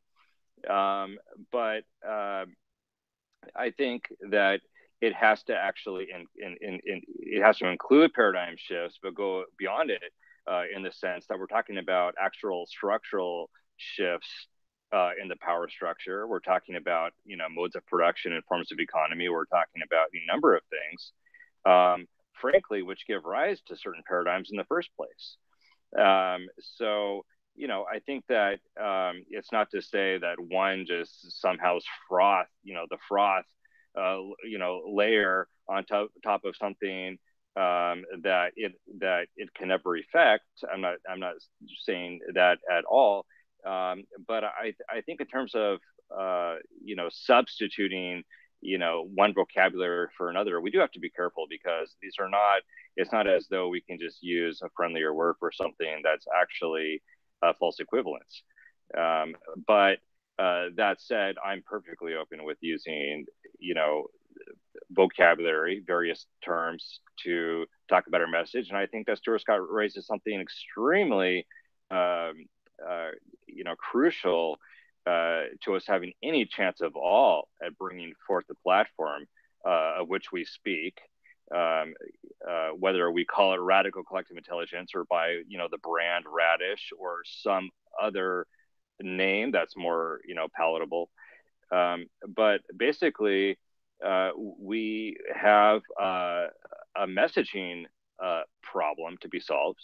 Of course, right now, we're kind of a more, this isn't even necessarily on the platform itself. This is a group of people who are for talking about any number of things, you know, about climate change, a new story for humanity, et cetera, et cetera. Of course, a new story for humanity is a paradigm shift, right? To tell a new story or an old story in a new way does represent a paradigm shift. And of course, in large part, we tell stories in order to see patterns, right, that we would otherwise be unaware of. But we do need to pay more, you know, attention to these words we use. Just like you were saying, Jamin, if you know, when Apple rolled out, you know, the Apple II computer or whatever, right, or you know, when Bill Gates was, you know, working on, you know, DOS or whatever, right, and bringing the personal computer into every home, you know, presumably they were speaking in terms that at that point in time people could process, absorb, assimilate, and that were ultimately marketable, right? And so we can't throw out terms like revolution and radical collective intelligence in ways that are counterproductive. I'm not personally those from my own vocabulary, but they do have to be used sensibly with a number of caveats and but it's also to Stuart Scott's point, language is important. It's very important to me, and we need to not, to the extent that we use these words, we're trying to reappropriate them for more positive ends. For example, the word radical, right? Well, the word radical could equally be thought of in terms of, some kind of violent mess that, does nobody any good. But at the same time, if we restore, the word radical to its root, which means root itself, from the Latin radix, then to that extent that we can actually talk about getting to the root of problems, to that extent we can kind of use a word that is so laden, that has, so much, potential both to get people's attention and to turn people off, right? We're walking a fine line there. Same thing with revolution. I don't like the word radical for the same reason. It's the main activation of radical is negative in terms of what you want to accomplish. And if I take a look at you and Jamin, you guys look closer to Che Guevara than you do to Bill Clinton, say. So no, I'm serious. I am trying to stay under the radar for as long as I possibly can, so that I can continue to give the message and get more people oriented in the right way. And I don't want to be associated with radical. I don't want to be associated with revolution. Yeah, and some people won't, and so we need to be very sensitive to that. And so I think the fact that that's being broached at this point is in our favor, right? Because we are admittedly at a fairly preliminary phase in what we're working on, at radish.org. Yeah, and again, the thing with the semantics, the words. Yes, radical. For a lot of people, no, I'm not a radical. That's not me. That's revolutionaries. Kind of a thing. There is an issue about what kinds of terminology gets used and how that's going to influence people. Just one final thought about a new story for humanity. I remember as a child when I got exposed to Dickens' A Christmas Carol, if I'm recalling the title correctly, where you had the ghosts from the past, the present, and the future. And that was meant to call attention to the kind of economic realities on the ground back in those days and how that affected people. And I do think that, you need some version of that story for today. Because, the damage that is being done is incredible. And people kind of know it, but they're not able to articulate it in a coherent way. That old, Dickens was really able to do that for that time frame. That is so brilliant. I would love to see a movie, an update of A Christmas Carol that is in the modern paradigm, the modern corporate paradigm. Yeah, that and again, this is the kind of thing that people can take in and really start thinking about it and talking about it. And again, how does that get accomplished, etc. But again, within the context of what we're trying to do with these conversations and et cetera, it seems like it's the kind of an environment where ideas can be kind of created. Like right here, we're going back and forth, and then about terminology and such. Now I'm thinking about A Christmas Carol and New Story for Humanity. That wouldn't have come probably unless I was engaged in this. But in any case, I got to tell you, I have to go at this. It's 3:00 Chicago time. I have to leave. I just want to say I'm glad I was able to stick around throughout, all of this. And I look forward to having future conversations. And so I'm going to just check out now. Say goodbye to everybody. Okay, good to see you, Dan. And good to see you. Good to see you, Stuart. Just checked out as well. All right. So in a few minutes here, actually probably closer to a couple than a few, we'll be joined by Michael Gayo and Michael Gosney. But just for a few minutes, and then we've got another meeting that we've got to get to online on another channel. But I did want to ask them to pop in just for a few minutes. So anyway, let me go on mute while I herd those cats.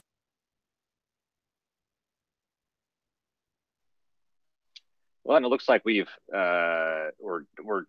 down to the remaining few, the diehards here.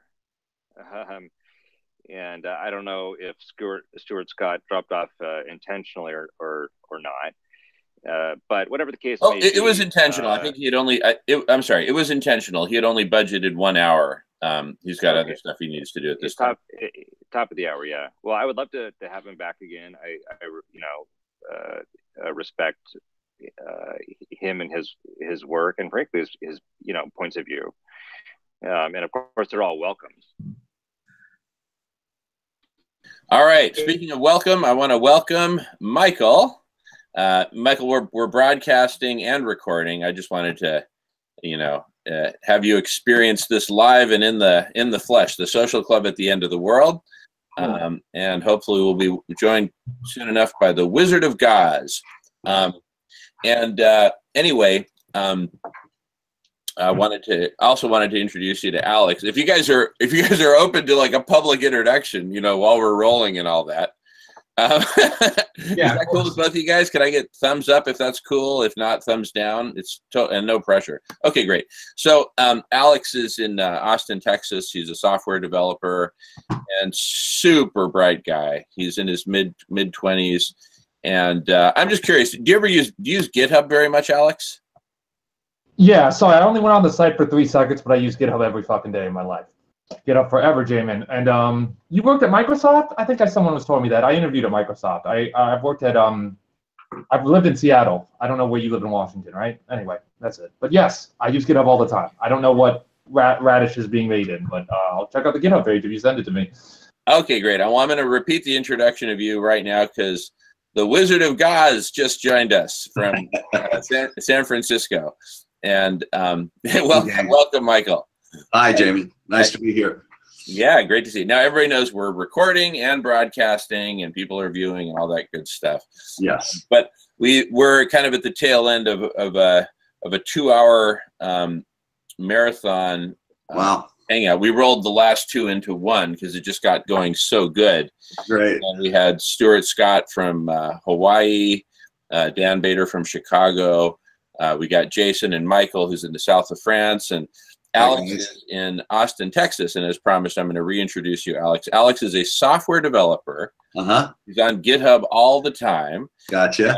And, GitHubber. Yeah. That's right. And and he is just super smart on all the issues we're talking about. Gotcha. Right?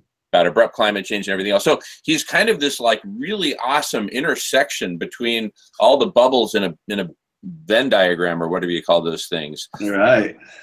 He's right smack in the center. So, and his name starts with the letter A. So Exhibit A, Alex.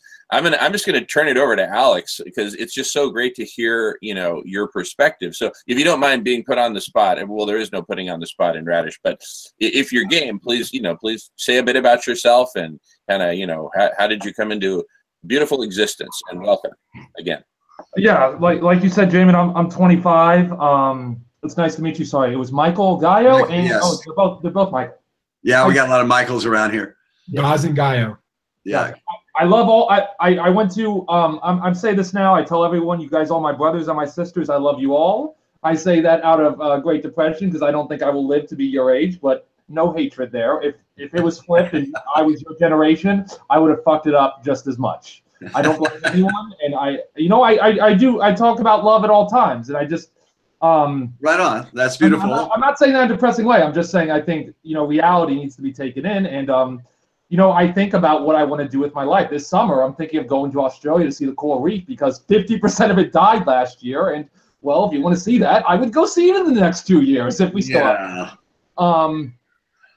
Yeah, I'm a programmer. I do iOS now, but I've done a lot of languages, and I've done Ruby on Rails and stuff. I don't know what if you guys are the developers, if you guys are doing Rash, I don't know what that's in, but I'll check out the GitHub page if you check me. But I'm here most of the time because I have no one to talk to in my life about this, and it's just no one. I have a lot of friends. I've done protests. I've been an activist, and I used to think like economics, money, and politics was a huge problem, and I actually learned. I didn't learn about Guy is how I learned about climate change. I just started reading the climate change reports, and again, I was 25, and I knew we had all these issues, corruption and evil and blah blah, and whatever you think about it, co-funding, etc.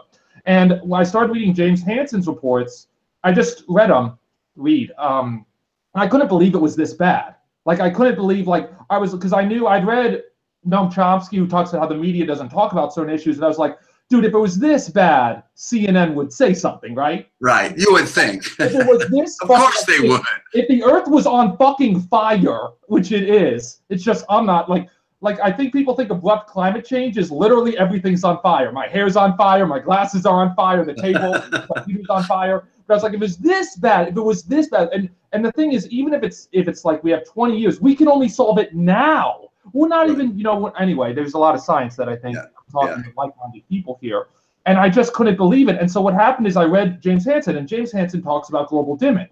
Now, I've heard James Hansen talk before. He never mentions global dimming. And I think the reason he doesn't mention that, it's not a conspiracy, is just to talk about global dimming, Bill McKibben, the big guys, who I knew beforehand, who don't admit how bad it is. I'm sorry, it pisses me off a lot how they lie to people by omission.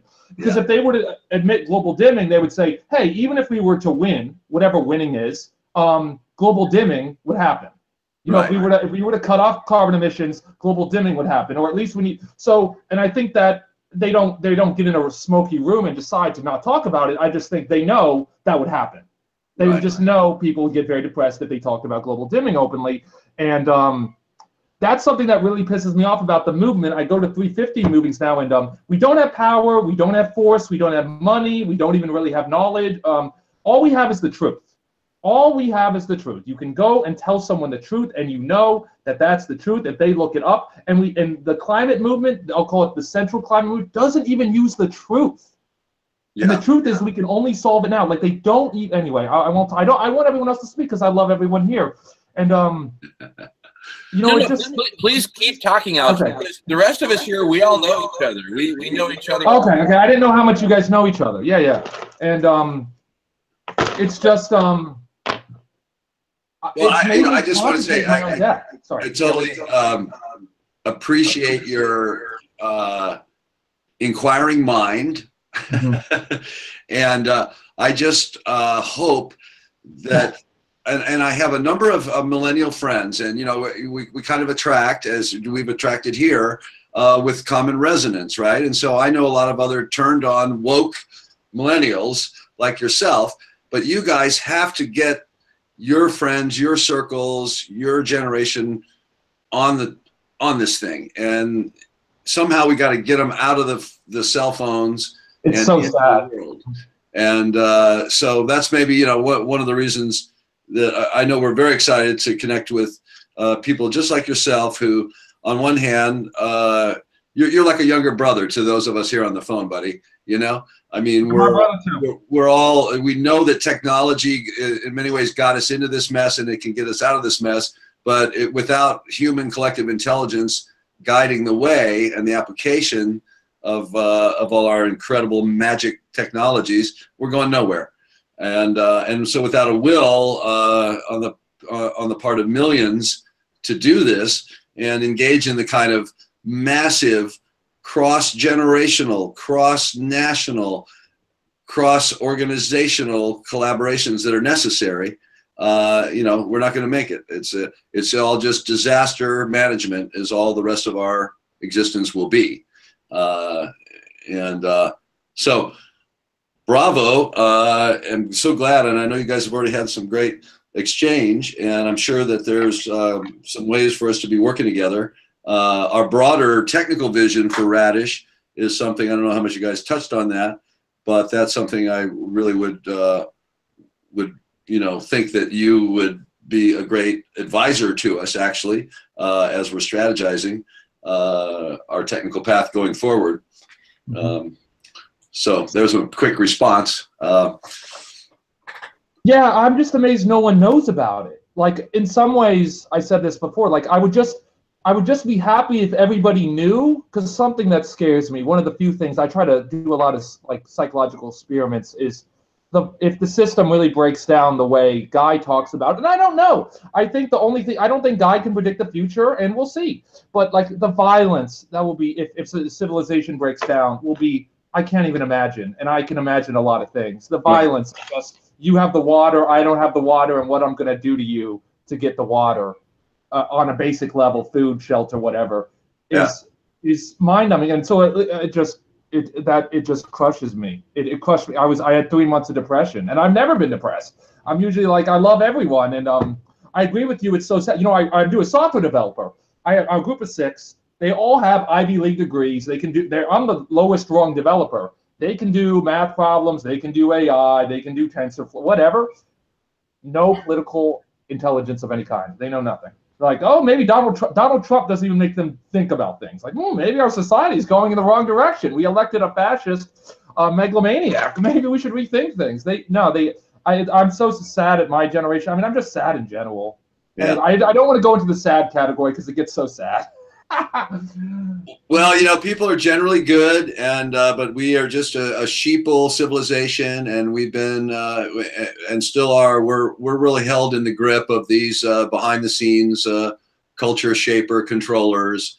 Call it the deep state, the cabal, whatever you want to call it, but that's absolutely what's going on. And the only good thing about Trump is that he really is upsetting the underlying order, you know, of control and the whole Federal Reserve and the whole Ponzi scheme, the whole shell game of the banking thing. Yeah, he's a disruptor. You know, at least it's a disruptor, and so that's we did. You know, it's a pattern change, and we have to just look at that. That's a good thing. I think we maybe expect a new paradigm to continue unfolding after this. Yeah. So part of it is we are co-architecting potential futures for our race, and there's many other people doing it. But I think that our effort has the potential to bring in a lot of other circles and networks of collective intelligence that's going on, you know. But we're starting, you know, in a very modest way with the initial platform that Michael Gaio has been overseeing the development of. But we have big plans, and I think that we represent those few people at a certain critical moment when things are in flux that can actually get in there and make a difference. And so part of it, we are looking for resources and partners. And I mean, it's the kind of thing where, you know, one of your friends is like, oh yeah, he works, you know, at Google on DeepMind, you know, and oh, here, take a look at this. And then, you know, so at some point we have a little meeting, and Google throws us, you know, okay, yeah, hey, let's go with that Radish scenario. Let's experiment with that. Here's $500,000, you guys. Go to it. Come back and talk to us 6 months later, you know. Anyway, just kind of riffing a little bit, but that is how things need to happen. We need to short circuit the normal processes of endless meetings and you know, proposals and decks and all this stuff. We need to get through to the people that really care within these major organizations and short circuit the normal process and make fucking things happen. So I put that out there to you because I really respect my young friends they're in today's tech space. They're and as you know, it's a rarefied dimension of young, talented people who are being, you know, paid huge sums of money and corralled this way and that. And within those ranks, there's a lot of people that are going, wait a minute, what's the big picture here? What are we all working on? You know, and I don't know if you've seen, Do You Trust This Computer? But that's a pretty relevant documentary to be watching. No, I haven't seen that. I should watch it. I just watched The Good American. It's on Netflix. It's great. It's about the guy who created ThinThread. What's his name? He's the guy who created the original NSA spying program, and then they fired him and made it into what Edward Snowden revealed. Really good. Buckley, I forgot his name, but it's like an hour, 30 minutes interview with him, and he's just amazingly smart. Anyway, I'll watch yours. Yeah, well, this is the one on AI, and it's, you know, Elon Musk and a bunch of the other people, and it's a major cautionary. It's another, you know, cliff that we're heading over, kind of, you know, and it's like, want to see some more bad news? Watch this. But on the other hand, it's wonderful. It's so enlightening, and it's very hopeful too. If things could really go the way we see it going, where we are really taking human collective intelligence into a whole nother concept, really, a whole nother way of thinking about ourselves as a collective organism, and how AI can work to support us, not supplant us, you know? Yeah, I want to build on that thread there. And Alex, by the way, great to meet you. I love your passion and enthusiasm and openness and authenticity. And I have a feeling we're going to get to know each other even better.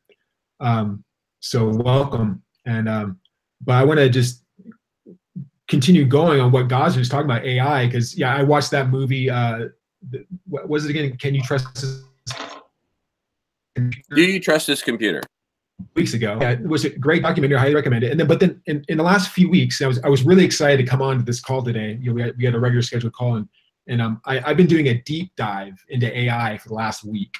I've been dedicating entire days and just watching as much videos and TEDx talks as I can, and just like really going into it deeper, and even getting to the technicals of understanding how they're even making these neural networks, and really what really is deep learning, and just really getting much more specific about what's really happening with AI. And I have to say, it's been so profound. The deeper I go into it, it's getting really, really profound. And I'm convinced more than ever of how critical it is that we do continue focusing on that aspect for this project and all around.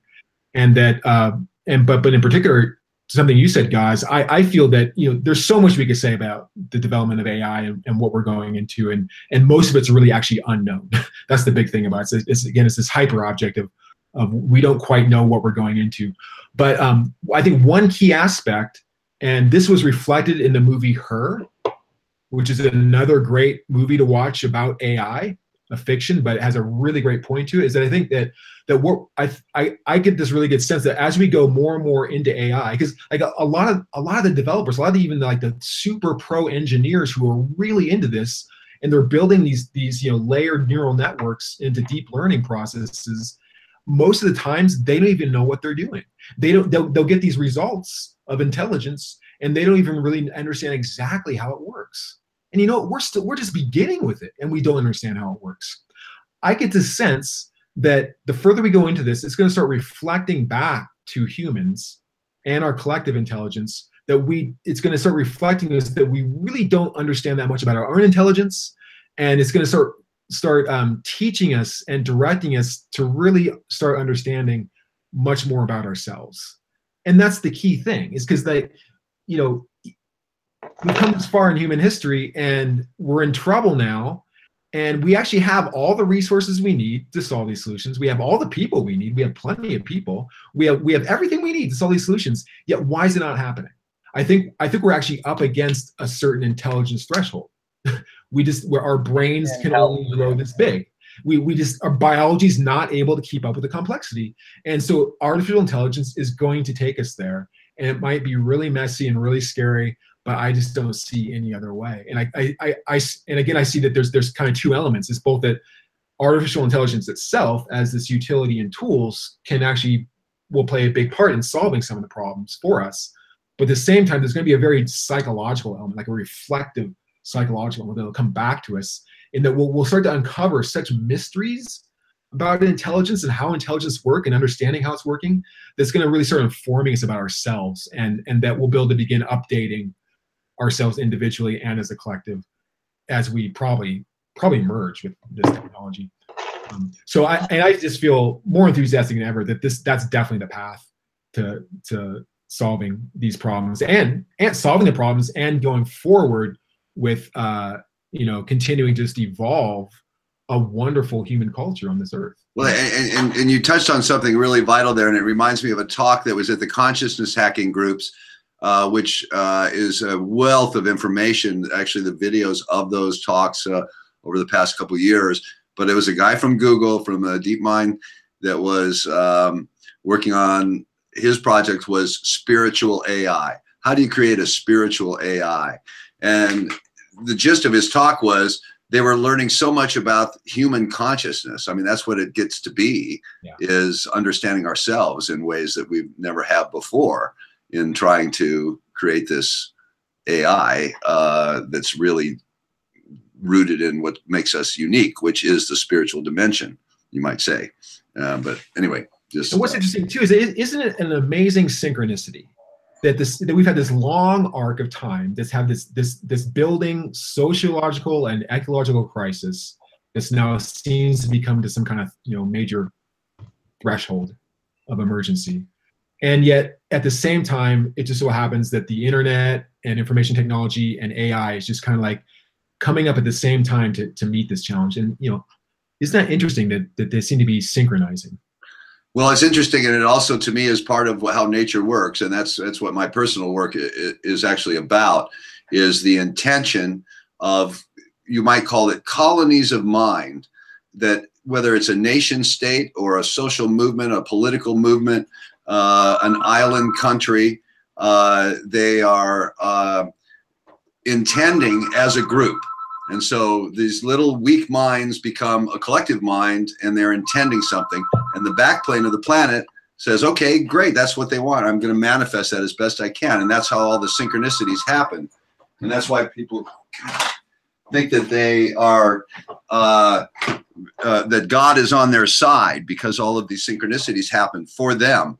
And I just call it's a Godhead that forms in the field of nature that is attuned to that dimension of humanity and is trying to serve them. But it's all about intention of massive minds sharing a vision. And that's what's the problem with our planet, is don't have a common vision that we're putting out. And so hopefully AI is going to help us understand all that. It's going to help us understand the supernature matrix in which we exist. I like to call it the internet, and the internet has been our biomimetic design, mimicking nature.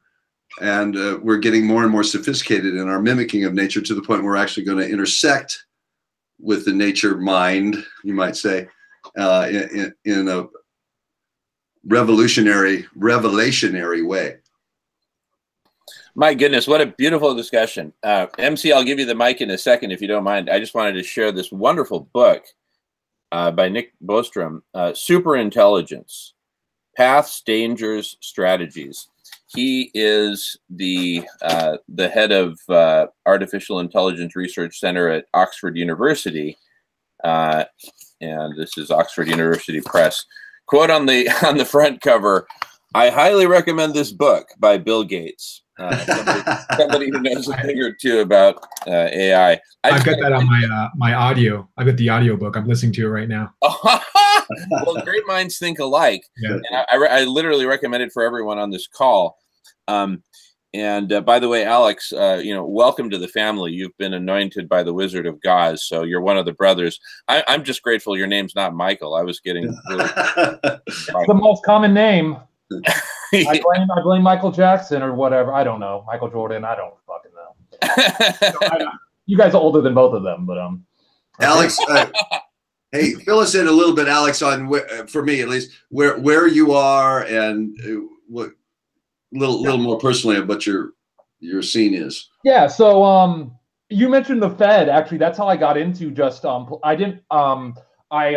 went to Virginia Tech and I spent the last few in Oxford. I got a scholarship to study there for 1 year, computer science. And the American universities do engineering better. You should only really go to the European schools if you want to do arts, in my opinion. Like Caltech and Stanford are probably the best engineering schools in the country, if you ask me, at least for computer science.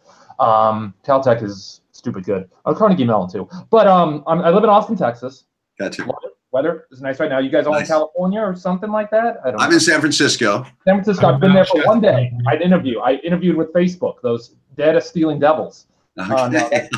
No, that's just, I mean, the big companies, that's their data model, right? Is the product is you. I mean, that's very obvious. Yeah, right. Yeah. I have talked to people, and people, they don't understand that. It's very I mean, people just aren't technologically educated, just like they're not environmentally educated. But right. It's very sad. What was I going to say? Anything else you want to know? I started getting educated. I started getting politically educated when I was 21, just my last year. I just started reading about the Fed. I actually started, it was like, what is this fiat currency? Wait, we just print it, and then the government's debt, and then your taxes pay off the debt? That's really effed up. And the whole Wilson thing and the Great Depression, and I read about that. I mean, it's insane. I thought that was the biggest problem on Earth. I didn't know about climate change at that point. I thought, I was like, this Fed thing, we really got to get rid of this. And like, I've gone down some conspiracy holes of like, I've watched 9/11 documentaries and like JFK things, and I won't go into that, but just those are interesting things to go on. But I just find reading interesting. I'm really ashamed of, I'm ashamed of everyone in a way, but I'm ashamed of my generation in that I just don't think anyone reads. Like, everyone's on their screen. Like, I lost my girlfriend just because she just didn't really understand I couldn't talk to anyone. Like, I almost don't talk to anyone during my day, or I really don't feel I connect with anyone, just because no one really understands any real issues. Like, when you're confronted with these death thoughts, I don't really give a fuck about the Tinder date. Like, I stopped dating. I haven't got laid in 6 months. I was getting laid all the time thanks to Tinder. I don't know if we talk about that, but no, seriously. But looking like, for a climate change savvy partner. I can say that. I mean, like, do you know about climate change? Let's go on a date. No, I really should change it, but like, I've just started like meditating and just like trying to accept, like, understand what life is, because like we're misled all these directions. It's kind of like, I don't know, like, we're really in that adventure game where like we can save the world. Everyone always talks about, we go watch movies where they save the world, right? Right. Like, we could actually do it, and everyone's like, no, I'm just gonna go on my screen. Let's just watch the movie. No, I've cited that often. How many movies have all the governments and everybody's in the control center room, dealing with this crisis, all working together? It never happens in real life. Yeah. What's up? Well, listen, that's great. I think that I will say, the guys have heard me say this before, and I've often said it to my young friends who are carrying the weight of the world. When you do wake up and you say, what kind of fucking bizarro reality is this anyway? Oh my God, I got to deal with this. And suddenly you're every day just got this weight of the world on your shoulders, and you're not really living your life. Anyway, I just say you got to balance, because nature, no matter what, nature got you here through all these millions of years of evolution and all this evolution of spirit, and here you are, and you're supposed to thrive. That is part of that is success. Mm-hmm. But it also, for us to take charge of our planet, that is the point. Take charge of ourselves and our planet, and be stewards, not destroyers. So, I mean, embracing that, I think reality is important, but it doesn't mean we have to stop enjoying our life, No, I that's the kind of the mental question I just faced with, is like, how do I enjoy my life? Like I mentioned, I just want to go see the Great Barrier Reef, just because like I now read I'm very disconnected with nature. I think capitalism is very good at disconnecting you with nature. That's right. What do we really need? We need shelter, water, food. It has hierarchy of needs, right? Most people would say, no, the number one thing that you need is this, is your phone. But we need water, and we've been poisoning it for the last, whatever you want to call Christopher Columbus, the start of that, 500 years. It's just really sad. I don't. Yeah, no, it's a sad situation. So, you go, why did I pick this time to be born? Well, must have been a reason. Well, I tell you, like, I'm on here just because, like, I needed to take some action. Like, I did a protest the other day, not for the environment. The environmental organizations in Austin really suck. You know, I went to 350, and they're pretty centrist. They don't talk about, and everyone there, I said this, was over 50. I made a joke. I said, everyone looked old? And I said, everyone was over 50. I'm 25. There was 20 people there. I was the only one. I was half the age of everyone.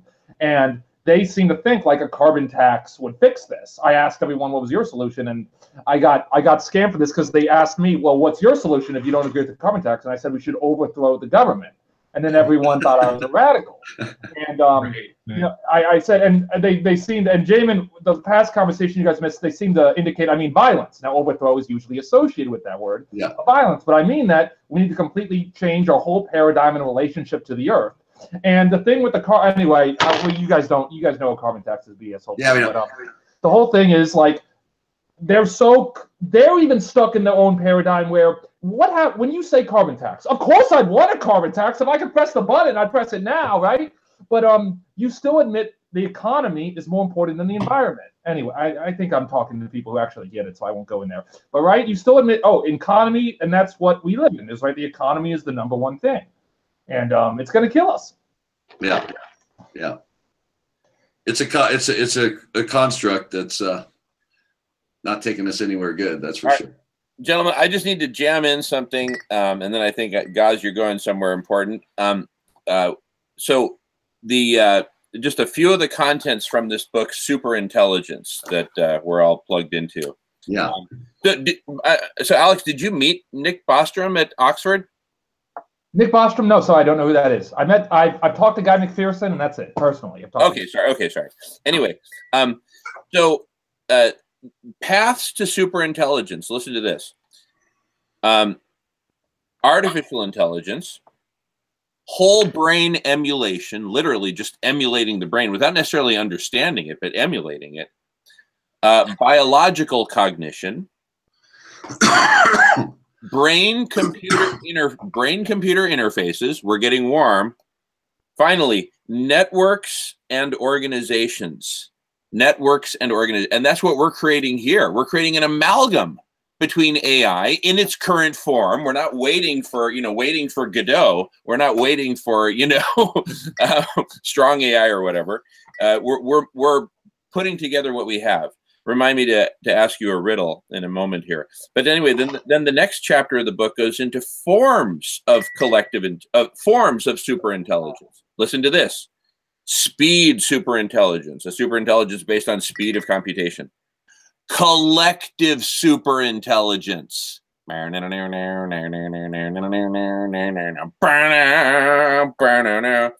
Quality superintelligence. Direct and indirect reach. Sources of advantage for digital intelligence. The next chapter is the kinetics of an intelligence explosion. The next one, decisive strategic advantage. Cognitive superpowers. The superintelligent will. Is the default outcome doom? The control problem. Oracle's genies, sovereigns, tools. Multipolar scenarios. Acquiring values, choosing the criteria for choosing, the strategic picture, and crunch time. Well, we are in crunch time right now. And I'd say this book is basically table stakes if y'all want to stick around here at the poker table.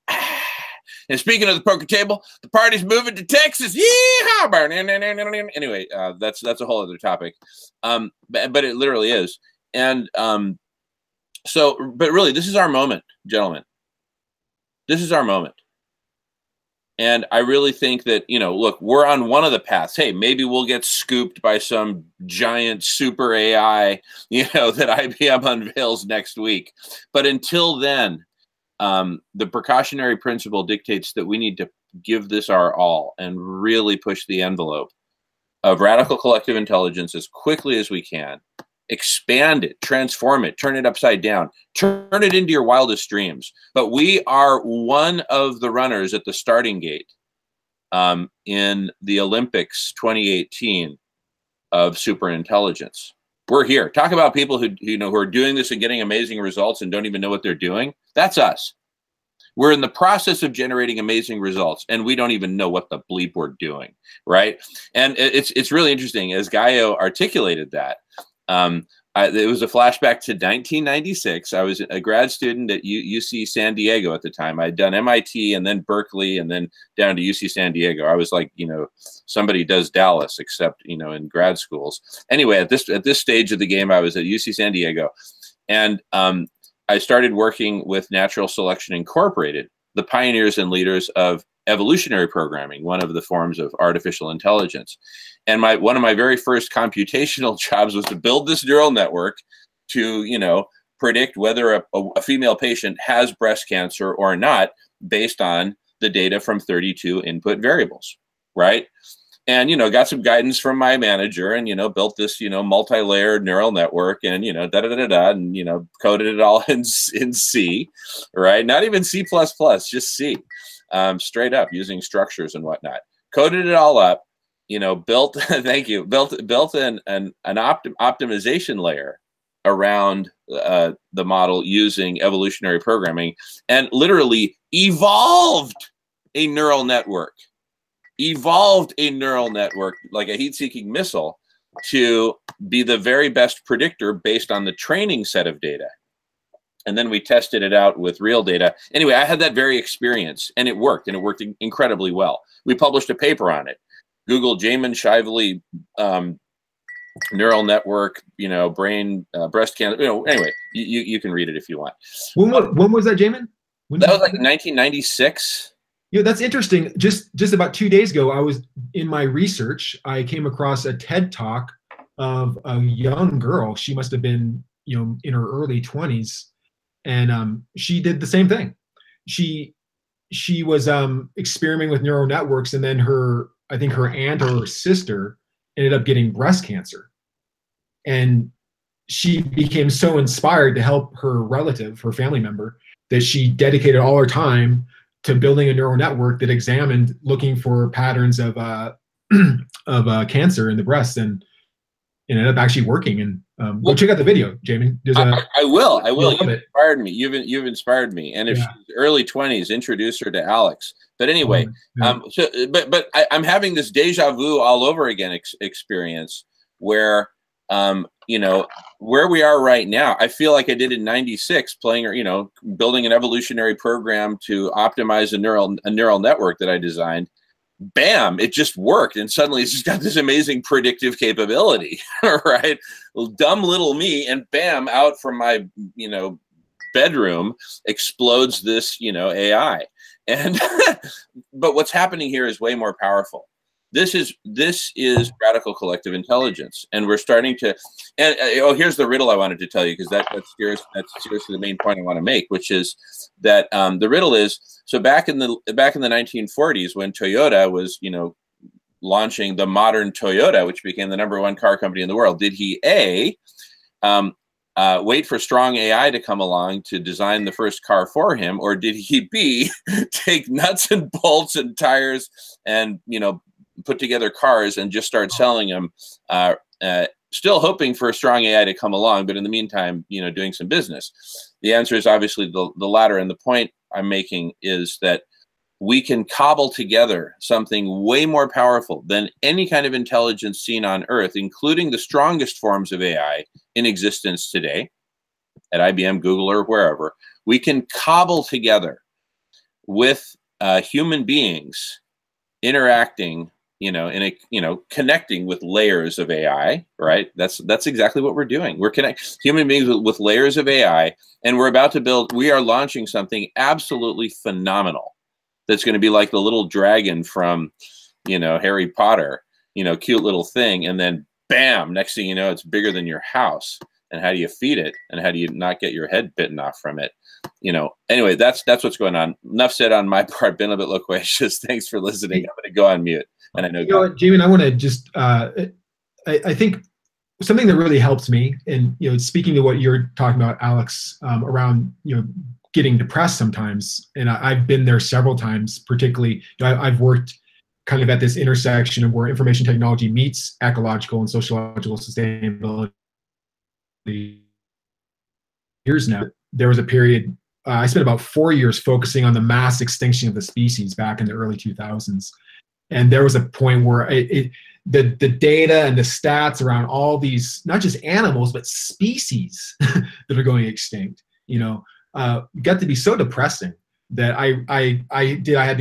like God said, I had to kind of just like step away from the project a bit and kind of like balance out in life, because I realized that if I wasn't sustaining my own inspiration in life, that I just wasn't going to be able to be functional and actually attending to solving these problems. So I really think it's a balance of being aware of these issues that are going on, yet also framing our view in a way that's also really inspiring. And in the context of where we're at now, and with AI, what really helps me too is really looking beyond, meaning like, the way you're saying, Jamin, that as we begin to cultivate these intelligent systems that will help us to solve these really large problems, that's just the beginning. And that the way I look at it is that, like, let's look beyond that. Like, what's on the other side of that too? There's no guarantee it's going to happen. I feel it well, but there's no guarantee of it. But I think that if we look beyond that, that once we solve those problems, what's beyond that? Then it's like we can't even imagine what's beyond the horizon of these technologies. Now, I want to read from a book too. This is a good one by Pierre Levy, Collective Intelligence. And I'm just going to read a little paragraph here. He says, today, Homo sapiens is faced with a rapid modification of his environment, a transformation for which he is the involuntary collective agent.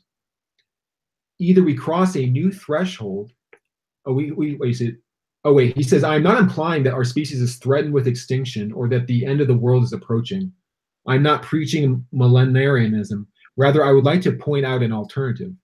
Either we cross a new threshold, enter a new stage of harmonization by inventing some new human attribute that is as essential as language, but operates at a much higher level, or the alternative is that we continue to communicate through the media and think within the context of separate institutions, which contribute to the suffocation division of intelligence.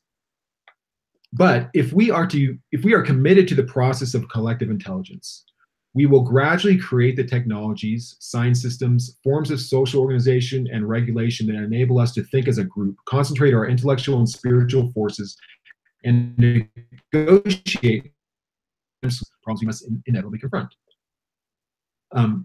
And to collectively invent ourselves as a species. Collective intelligence is less concerned with the self-control of human communities than with the fundamental letting go that is capable of altering our very own notion of identity. So I'm going to skip over this a little bit. It's his treatment of language here. He says, we are thus in the situation of a species whose members have good memories, are observant and clever, but who have not yet achieved the state of collective intelligence of the culture for lack of an articulated language. How do you invent a language that no one has spoken, for which there are no records, for examples, in which we would lack even an idea of what such a language might be? And I think he's really referring there to that there was a certain period in human history when we didn't have language at all, when we were communicating with grunts and maybe subtle hand gestures, and then this whole faculty of rich language we now have, that it's gone even beyond spoken speech and words to computer language and all these different kinds of languages.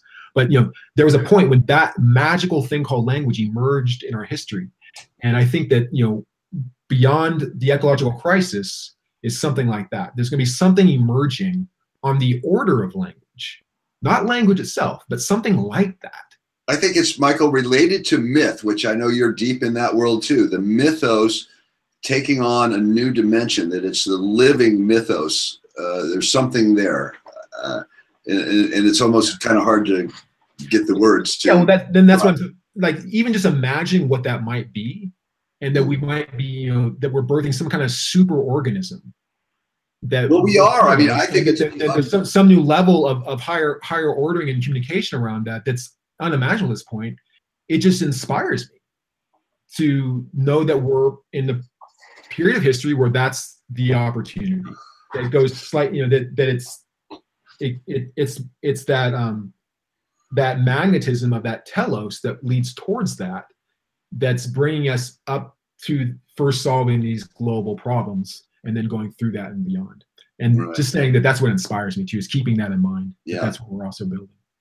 Well, one reference point is where John Perry Barlow is and how John Perry Barlow is right now.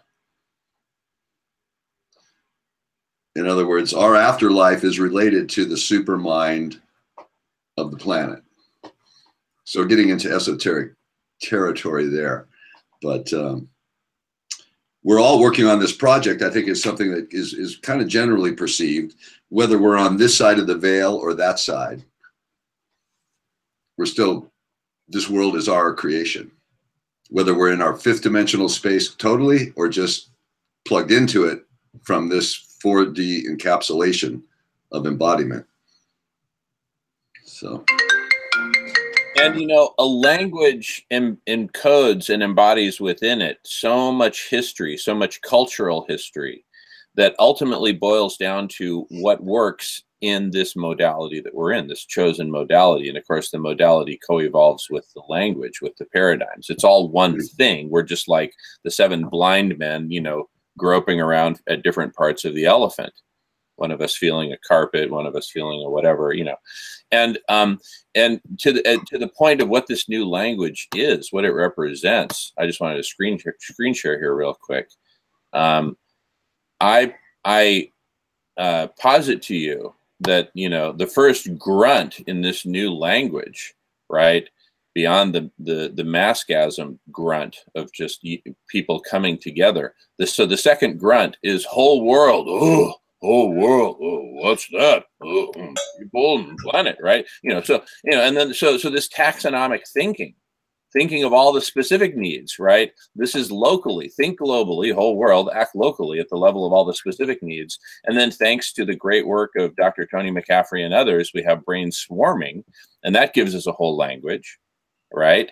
A language of ways and subways and sub-subways, a language of combination of resources, and a language of solutions. And as we've seen on previous sessions, that language of solutions itself is a whole ERP explosion, which in turn contains bill of materials explosions and all kinds of other explosions. Anyway, this becomes the more sophisticated language as is spoken at fine places like Oxford University. And then we talk about, you know, holistic and unintended consequences and, you know, spaghetti factory of intended and unintended This is all language. These are all words. This is all key vocabulary in the Oxford, you know, Dictionary of Engineering, of re-engineering our planet. Solutions, conversational domain, connections, what kind of connections, suggestions, groups, right? New solutions, right? Different levels of evolution of the Jack and the Beanstalk solutions.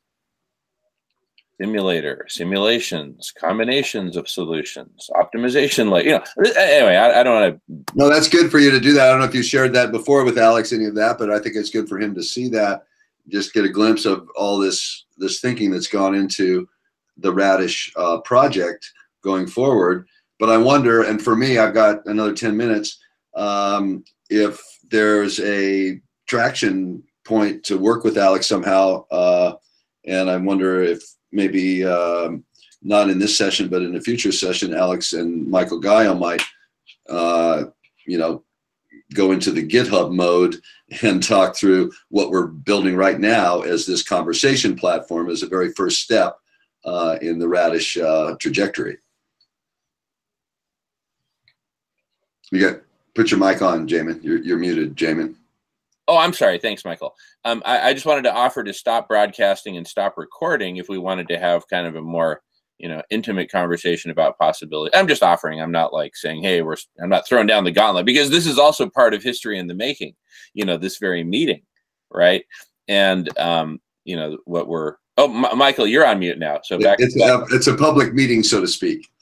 Exactly, which for me is super cool. I just wanted to just, number one, remind everyone of that in case anyone got to sleep, and B, you know, offer to stop recording if anyone wishes. No problem. I'm also cool just rolling with it. Go on mute.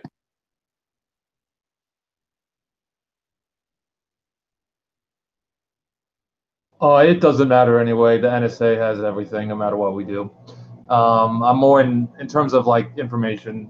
Anyway, they the battle. We have to win the battle of having the truth. Like I said, the only thing we have is the truth, and we have to win the battle in terms of they know we're coming, or they know what we're doing, not in terms of force, but that's how I always think of things that serve as strategy. We can't win the secrecy battle. They literally beat us to it. That's a really profound point. I love that. Yeah, me too. Well, we don't really have anything to hide. So, we're just working on our thing. And it's, I suppose, there's forces out there that don't want this kind of activity, but I think that I'm not worried in that regard. Yeah, no, in terms of if there's a force out there or not who would want to commit harm against us, just our strategy should be like, we're open and we tell the truth. Yeah. Because I don't know. It's like open source software when they first started out. You can all's there. If you want to read it, it's all there. You can just hear some of the coders saying, but if I put it up online, some of those private corporations will be able to steal some of my code and make money on it. Right? It's that kind of paradigm shift. Just go on mute. Well, I think that we should further our conversation with you, Alex. I think it's great to have your participation in the general, theme, addressing the themes online here. But I do think that given your interest and skills, it'd be great to have you take a look at what we're building. And I recommend a little exchange, get you up to speed on that and get your thoughts. So, and again, recommending that Michael Gaio and you just having a conversation is the way to do that. But, Yeah, cool. Do you guys, I don't know, do you want my email? I can post my email in the chat if you just want to email me, or you can have my number. I text people a lot. Yeah. Post in the chat. We'll connect. I'm sorry. I've got both. I'll share it around, Alex. I'll share it around. Don't worry. Okay, cool. I'm not worried. I'm an open book. Conversation. I shared information. I was like, I'll give anyone my number. All right, I make a motion that we stop broadcasting at this point. Any objections? Feel free to object, by the way. I'm just making a motion. It doesn't bother me. It doesn't bother me at all, David. No, I think it's fine to stop. It's been a great conversation, and I want to watch the first part of it later. Okay. All right. So we'll stop recording now, unless anyone has a heartfelt goodbye that they'd like to express. Go for it. I'm going on mute. Thanks, guys. It was nice meeting you. Oh, no, don't hang up. Don't hang up. I'm just going to stop recording. Oh, okay. I'm just going to stop recording, and then we can continue talking. Okay. Right, I don't use Google Hangouts ever, so I have no idea what's going on. Okay. Well, that's why I'm being explicit about it. When you see the live thing up in the corner, it means that we're. Oh, I didn't know that. Oh, there you go. Yeah, that means we're recording and broadcasting. Like there's 12 viewers. We've had over 20. And that's how I've watched the YouTube videos. I've watched some past recordings of everyone arguing about how to refreeze the art. All right, awesome. Okay, I'm gonna stop recording now, unless anyone has any other words of goodbye to the audience. And thanks all for watching. All right.